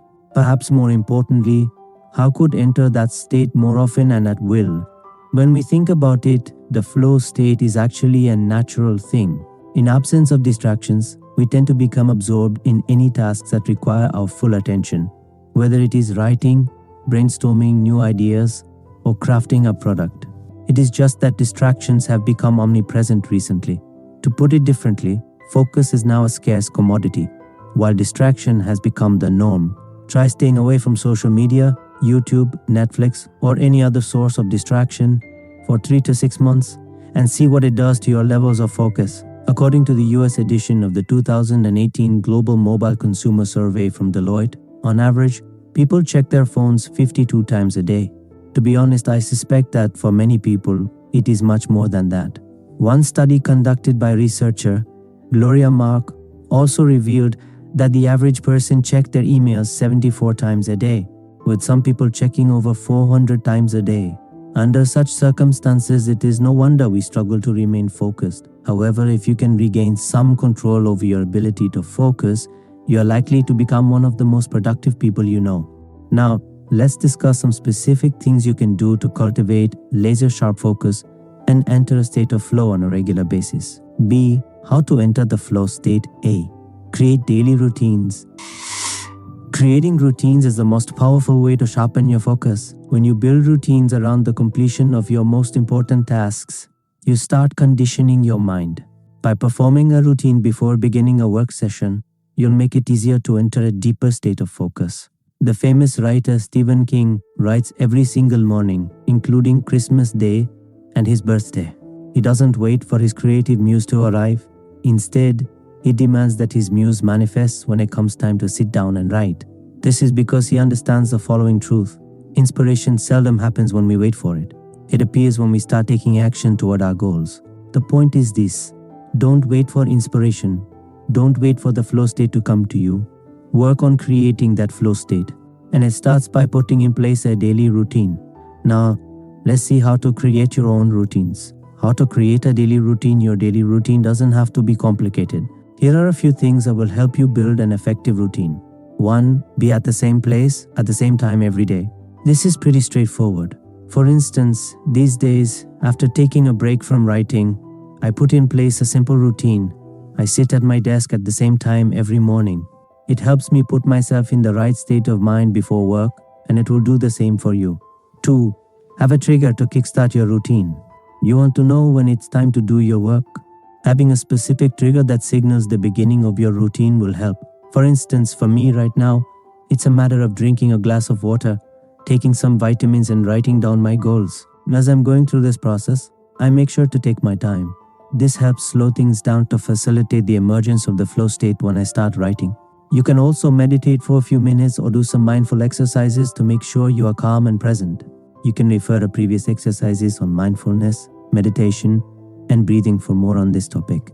3. Decide the type of work you'll do. The next step is to determine what you will work on during your focused session. Identify your most important task, the one that is not only effective but also highly demanding.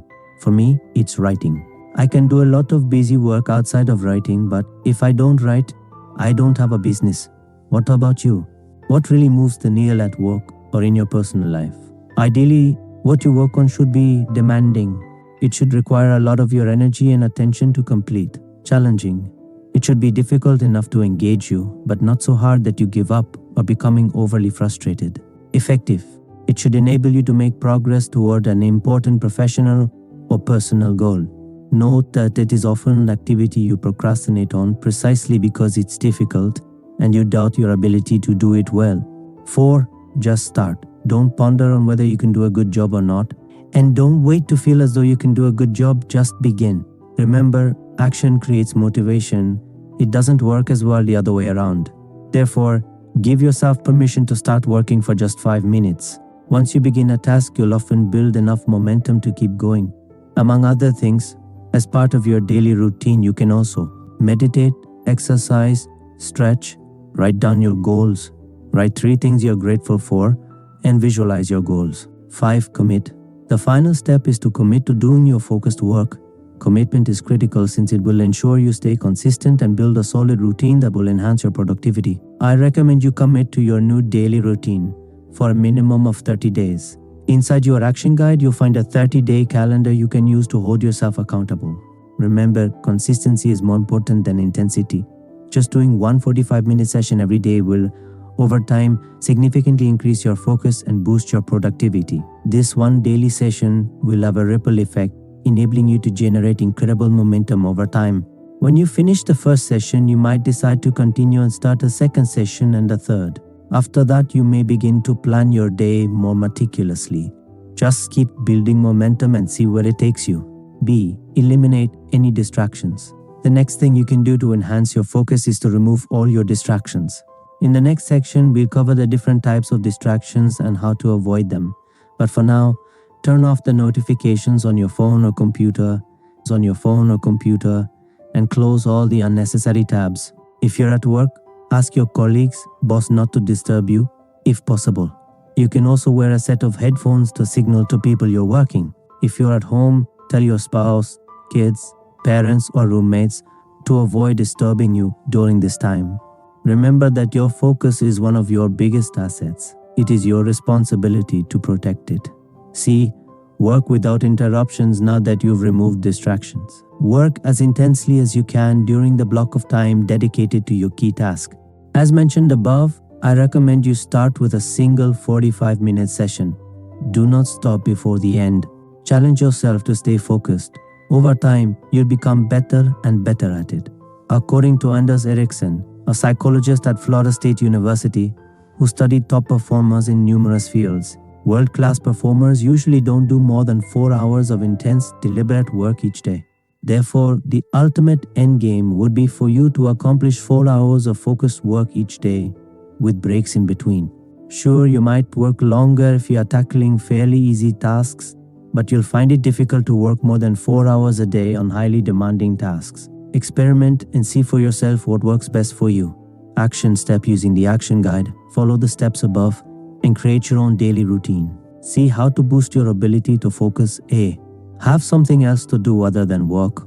If you find yourself being a workaholic, consider taking on a few hobbies. I know, if you're already busy, this may sound counterintuitive, but unless you dedicate specific time each day or each week to your hobbies, you'll have little incentive to become more productive. This advice is especially important if you're self-employed. Most self-employed people tend to work long hours. There are often no clear boundaries between their work and private life, and the concept of weekends or vacations often disappears. You may be passionate about what you do, but it doesn't mean you should neglect your personal life and deny yourself weekends or vacations. In his excellent book, Deep Work, Cal Newport described the concept of fixed schedule productivity. The idea is to set aside the specific amount of time for work each day before wrapping it up. Cal Newport rarely works after 5:30 p.m. As he puts it, a commitment to fixed schedule productivity shifts you into a scarcity mindset. When you adopt fixed schedule productivity, suddenly time becomes much more precious and you'll protect it more fiercely as a result. Truth be told, I've been willing to implement such a schedule for over 3 years now, but I failed time and again. Each time, I would revert to doing busy and ineffective work in the evenings, often working 7 days a week. But I now understand why. It's because I didn't have enough activities outside of work. Having nothing scheduled after 6 p.m., I would often end up working in the evenings. There's nothing wrong with running some ads at 10 p.m. or 11 p.m., right? As I mentioned previously, to solve that issue, I sat down and wrote all the exciting things I could be doing after work each day. I reconnected with my goals of learning languages and studying various topics, and I ended up adding the following activities to my schedules: Estonian study every day, Japanese study every day, economics course online 2 or 3 times a week, and learn how to learn online course twice a week. In fact, working long hours usually doesn't work.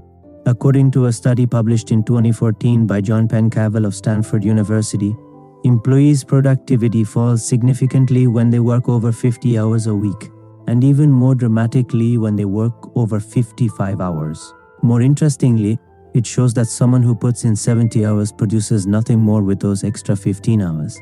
Now, you may need to work long hours occasionally, but make sure it doesn't become a habit.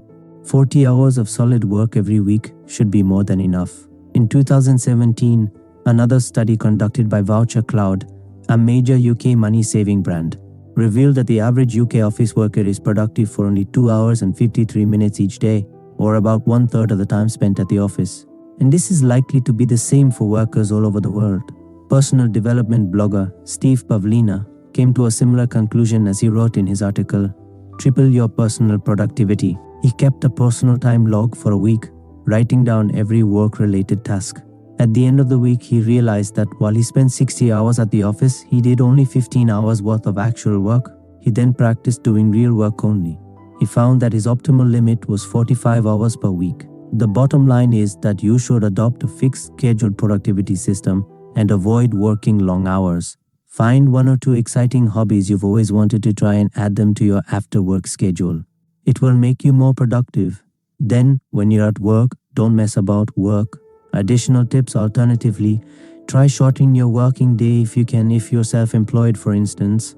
For the next 7 days, give yourself only 4 or 5 hours to work each day and see how it impacts your productivity. Usually, the less time you have, the more likely you are to use it productively. B. Reading is an effective way to increase your concentration since it is an active process as opposed to watching TV or listening to podcasts, which is much more passive. Therefore, try reading more and for longer periods of time each day. C. Allow yourself to be bored these days. We're constantly overstimulated. What do you do when you find yourself waiting in a queue?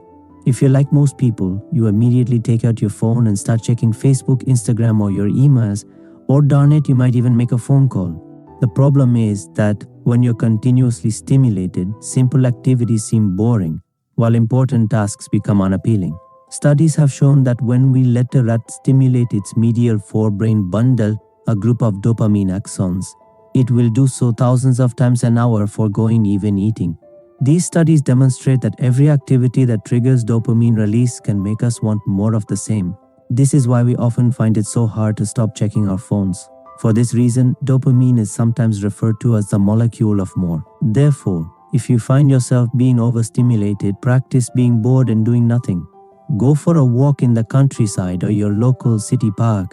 Stop checking your phone for a day, or eat in silence. As you reduce external stimuli, the difficult tasks you've been putting off will become more appealing.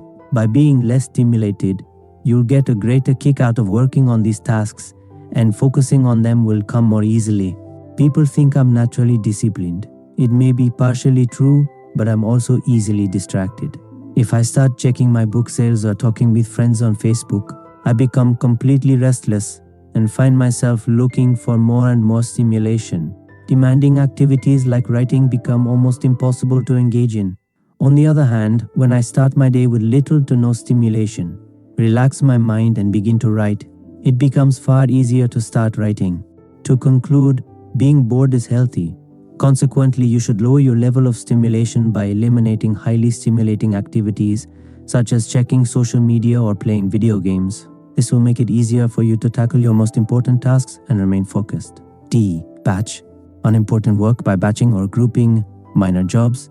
You can free time to focus on your core tasks. You can also batch highly stimulating tasks as a way to lower your overall level of stimulation.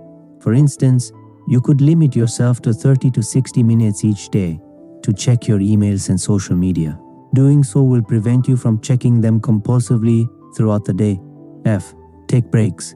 If we allow ourselves to become caught up in the busyness of our days, we often neglect to take breaks. The logic is we can work longer and accomplish more, or so we think. However, productivity isn't just about time. It's about the intensity and level of intentionality we put into the time we have. By not taking breaks, we're usually being less intentional. Working without interruption also depletes our energy faster, leading to suboptimal productivity. Imagine the following two cases. In one case, you work without breaks, jumping from one task to the next throughout your day. In the other case, you plan your day meticulously, you know exactly what you have to do, and you take breaks between each work session to refresh yourself and prepare yourself to work on the next task. In which case do you think you'll be the most productive? Therefore, practice taking breaks regularly and be more intentional with the way you use your time and energy. It will make you much more effective overall. Action step using your action guide. Write down at least one specific thing you will do to sharpen your focus. G. Practice focusing anytime and anywhere. In his book, Deep Work, Cal Newport identifies 4 different philosophies when it comes to focusing on our work. One of them is what he called the journalistic philosophy. The idea behind this philosophy is to use small chunks of time during your day to practice focused work, similar to the way journalists meet the incessant deadlines their job requires. If you want to develop your focus, practice working anytime, anywhere until it becomes a habit. For instance, perhaps you can work on the train, or perhaps you can work while queuing. Some writers manage to write entire books on their phones while on the train during their daily commute to and from work, and writing isn't necessarily the easiest thing to do, considering how many writers experience mental blocks. The point is, you can learn to enter a focused state more quickly. And the more you practice, the easier it will become. Once you're able to work almost anywhere, anytime, you will have a superpower very few people ever acquire. Additional tip, during these impromptu work sessions, you can repeat parts of the routine you use to enter the flow state each morning. For instance, you could listen to the same music you listen to during your daily routine. Action step, using your action guide. Answer the following question. During what specific moments or activities could I practice focusing, even if it's just for 5 minutes? H. Never feel guilty. My last tip in this section is to avoid feeling guilty if your work session isn't as productive as you'd intended. Some days are better and more productive than others, but the more you practice developing focus, the better you will become at it. Blaming yourself doesn't work. Instead, practice being self-compassionate. Self-compassion is one of the most powerful tools you can use to improve your productivity. The more you're able to encourage yourself, the better your emotional state will become. Furthermore, the better you feel, the more you will be compelled to take action toward your goals. Self-compassion is especially powerful when you start feeling a little depressed. It is what I call a safety net to our emotional well-being. Make sure you use this safety net to protect yourself. Personally, I started practicing self-compassion a little over 3 years ago. It allowed me to feel better about myself during challenging times, and it helped me to reach many of my goals. So, if you believe you must be harsh on yourself to prevent you from becoming complacent, don't worry. You can be both self-compassionate and accomplish a great deal. Try it and see how well it works. Now, let me give you a few simple tips you can use to cultivate self-compassion. Stop berating yourself. Whenever you notice you're putting yourself down, stop and reformulate your thoughts. For instance, if you call yourself stupid, say to yourself, "It's okay to make mistakes. Everyone does. I'll be more careful next time." Undertake a 7-day self-compassion challenge. For the next 7 days, monitor your internal self-talk and try to be as nice to yourself as possible. Notice how your inner dialogue impacts your mood both positively and negatively. Let go of the following disempowering myths about self-compassion. The first myth is the idea you need to be hard on yourself to get anything done. The second is that self-compassion is for weak-minded people. And the third is that self-compassion is selfish. In truth, when you treat yourself well, you'll achieve more, become tougher, and be in a better place emotionally to help others. Therefore, be nice to yourself. You'll be more motivated and will accomplish more over the long term. In conclusion, to enter the flow state more easily, you must create a daily routine to put yourself in the right state of mind before work. Get started for at least 5 minutes. Action generates motivation. Eliminate distractions so that you can stay focused on your work, and practice working without interruption to build your focus muscle. To make it even easier to focus, allow yourself to be bored to lower your stimulation level and tackle difficult and unappealing tasks more easily. Read more to develop your concentration. Batch minor tasks to free time to focus on your most important work. Take breaks frequently and deliberately to recharge your battery and increase your focus. Practice deep work whenever you have a few minutes during the day. And never feel guilty, but be self-compassionate instead. 3. Eliminating distractions. In today's world, it has never been easier to become distracted. After all, we are just one click away from all the knowledge in the world, but also from all the distractions we can ever imagine. In one click, you can connect to Facebook and see what your friends are up to. You can check your emails and see if there is any exciting news. Or you can go on YouTube and watch just one video before going back to work, or so you tell yourself. In other words, distractions are everywhere, and we can easily allow ourselves to be tempted. This is especially true when we're supposed to be working on a challenging, boring, or unpleasant task. Eliminating distractions is one of the most important things you can do to regain control over your time. It will allow you to focus 100% on the task at hand and channel your energy toward its completion. Now, let's see how you can start creating a distraction-free environment. The distraction matrix and how to work distraction-free in this section. I'll share a simple framework to illustrate a number of different types of distractions and the problems each creates. During your day, you can be distracted in 4 main different ways. That is, you can be 1. Dragged, 2. Interrupted, 3. Seduced, and 4. Fooled. 1. Being dragged. Have you ever wasted 30 minutes checking your Facebook news feed after you opened the app just to check one message? Have you ever spent an hour reading and responding to emails while you only wanted to reply to one specific email? I certainly have. In these cases, you've been dragged. Being dragged simply means having the intention of doing something, and while doing it, being pulled in another direction and wasting a load of time as a result. Now, this is nothing to be ashamed of. We all do the same thing during the day. The key to avoiding these types of distractions is to become more aware of what they are. For instance, I know that for me, Facebook and YouTube have an extremely strong pulling power and will take me with them if I'm not careful. To avoid being dragged into the abyss of time wasting, look at all the distractions you have during your day and identify which ones have the greatest pulling power. Perhaps it is talking with a colleague, perhaps it is checking the news, or perhaps it is going on Twitter. Once you've identified these strongest pulls, you can start creating a strategy to stay away from them. To protect yourself against the pull, here is the key question to ask. Is this activity likely to derail me? If so, you know you're walking into a minefield. You will be better off scheduling time for that activity later during the day or removing it from your life altogether. 2. Being interrupted. As we learned earlier, a study conducted by Gloria Mark from the University of California discovered that, on average, every employee spends a mere 11 minutes on a given project before being interrupted. What about you? How often are you interrupted during your day? Interruptions don't have the same pulling power as the distractions we discussed above, but they tend to occur more often during the working day. If you let them, interruptions will kill your focus and prevent you from entering a deep state of concentration. Examples of such interruptions are notifications on your phone or computers, colleagues talking to you, and phone calls. Note that these interruptions don't have to be external. You can interrupt your work yourself, and you often do. This is the case when you check Facebook, read an article online, or check your phone. Such interruptions usually happen for a couple of reasons. They have become unconscious habits. For example, every time you check notifications or check your phone expecting to see one, you get a dopamine hit. As you repeat this action over and over again, it becomes a habit. Interruptions can act as a coping mechanism to avoid work. Whenever you need to work on a boring, challenging, or unpleasant task, you'll often feel the sudden urge to distract yourself. In a sense, this is a mental runaway from the situation. The key questions you can ask when you're being interrupted or when you interrupt yourself are, is this killing my ability to focus? Is this preventing me from entering a deep state of concentration? If so, what can I do about it? Being seduced. Have you ever abandoned your work to focus on something that looks more exciting? Or have you ever put off an important task to work on something easier?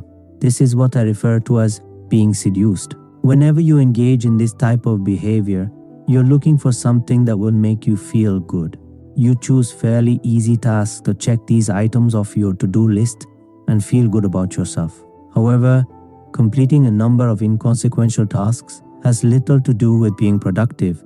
It doesn't say anything about how well you're using your time. Many people engage in feel-good activities to keep themselves busy and maintain the illusion they're working. But this is just being busy. Feel-good activities often distract you from doing meaningful work. They can be simple tasks, but they can also be bigger projects that consume your time while failing to move you closer to your goals. Feel-good activities are often the opposite of meaningful activities. They may give you a shot of dopamine, but the pleasant feeling will be short-lived. Conversely, when you learn to focus on completing difficult and meaningful work instead, you'll develop a healthier sense of self-esteem that will stay with you much longer. Feel-good activities can, however, be effective in building momentum and getting you unstuck. As such, they shouldn't be dismissed completely. For instance, when you feel unmotivated, it might be a good idea to complete a list of small tasks to rebuild your motivation. To learn how to maintain a healthy level of motivation in greater depth, please refer to Book 2 in the Mastery series, Master Your Motivation. To help you avoid this type of distraction, the key questions you can ask yourself are, is this activity really what I should be doing right now? Am I tackling this task just to keep myself busy and feel good, or because it's truly important? 4. Being fooled. Have you read dozens of books on productivity to figure out how to design the ultimate productivity system? Do you keep trying new tools or apps, hoping to find the perfect one for you? We often distract ourselves from doing the hard work by looking for the next productivity app, book, or course.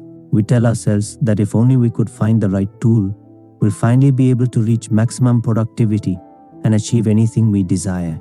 However, this is an illusion. Some of the most productive people on earth lived centuries ago and had none of the productivity tools we have today. They had no phones and no internet to search for information. Think of Benjamin Franklin or Leonardo da Vinci, for instance. If anything, technology is a major distraction that prevents us from entering a deeper level of focus and getting real work done. Put another way, being fooled means believing there is a magic pill out there that will solve all your productivity problems. It means trying new techniques over and over while failing to understand the fundamentals of productivity. It's thinking you need to keep adding more stuff to your system. More specifically, you fool yourself when your productivity system isn't simple enough to be sustained over the long term.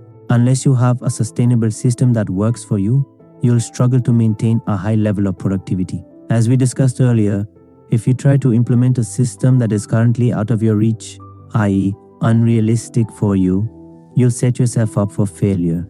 As a result, you'll give up and look for another system, and you will end up repeating the cycle over and over. The point is, there is no magic pill to turn you into a productivity machine overnight. In my opinion, the closest thing to a magic pill is to practice developing unshakable focus by working on your most important task without interruption for at least 45 minutes a day, and to improve your ability to focus over time.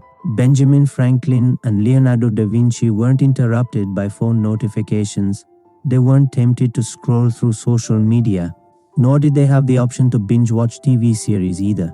With fewer distractions, they likely had an easier time staying focused. As a result, even though they didn't have access to today's technological tools, they could achieve far more than most people today. Remember, with laser-sharp focus sustained over a long period of time, you can achieve almost anything you desire. Once you have developed the ability to focus deeply, you can begin to add productivity blocks on top of it, such as more advanced planning or enhanced accountability. For more on this, refer to Part 1, Understanding Productivity, Section 3, The 5 Levels of Productivity. To avoid being fooled, the key questions to ask yourself are, am I still looking for more information on being more productive instead of applying the fundamentals? Is my productivity system sustainable over the long term, or is it too big of a stretch? If it's the latter, what can I do about it? Action step: using your action guide, write down all the ways you're being dragged, interrupted, seduced, and fooled. Refer to the following grid. B. Identify your biggest distraction. You've previously seen that there are 4 types of distractions robbing you of your ability to focus. You can be dragged by activities that derail you, interrupted multiple times, which destroys your focus, seduced by feel-good activities that keep you away from your key tasks, and fooled by complex systems or tools that fail to improve your productivity. Now, I would like you to think of the one activity that has the biggest distraction power. This is what Jake Knapp and John Zaratsky call your kryptonite in their book Make Time. To identify it, ask yourself the following question. If you could eliminate just one distraction, which one would have the biggest positive impact on your ability to focus? For instance, the biggest distraction for me is YouTube. If I'm not careful, I can spend hours on it. While doing so may be entertaining, it doesn't move me closer to my goals, nor does it create lasting fulfillment. Whenever I got back on YouTube, my motivation increases and my productivity soars. What about you? What is your number one biggest distraction? Action step: using your action guide, complete the exercises below. Make a list of the distractions you're a victim of for each type: dragged, interrupted, seduced, and fooled. Underline the ones you tend to waste the most time on.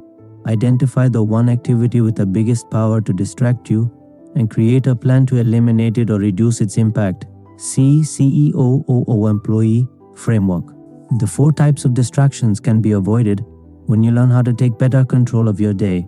This includes planning effectively.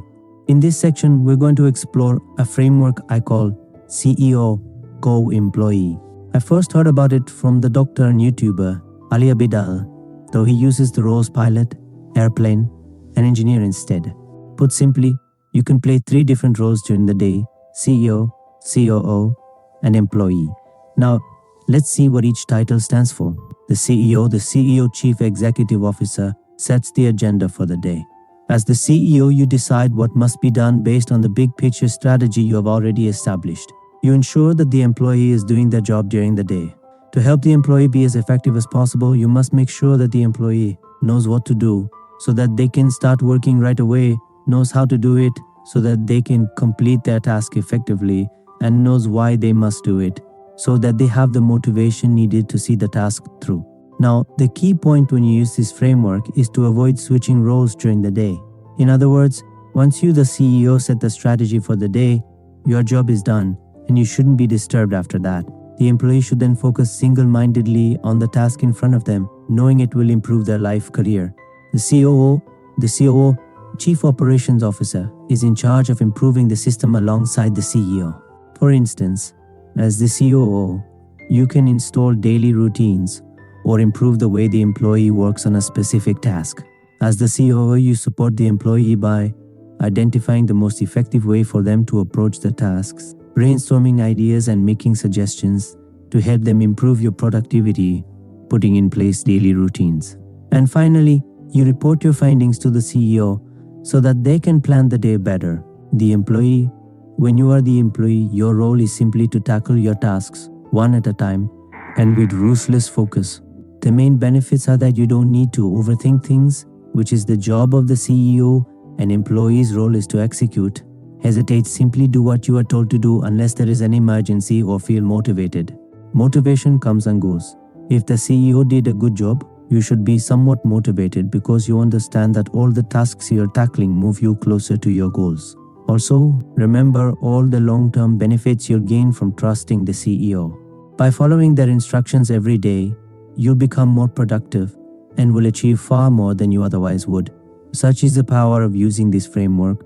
Let the CEO think and strategize and let the employee act and complete the work. This framework is simpler than it looks. In a nutshell, the CEO plans the day, the COO looks for ways to improve the system, and the employee executes without overthinking. Now, let's give a couple of examples to help you understand the system better.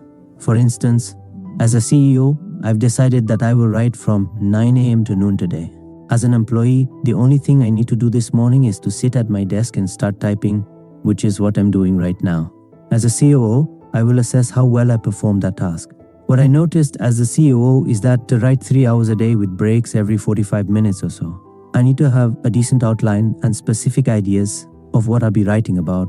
As a result, the COO could suggest the CEO spends more time working on the outline. That way, the employee will have an easier time writing each day. Let's consider another example. Imagine you, as the CEO, decided that today, you will work on a specific project for 2 hours.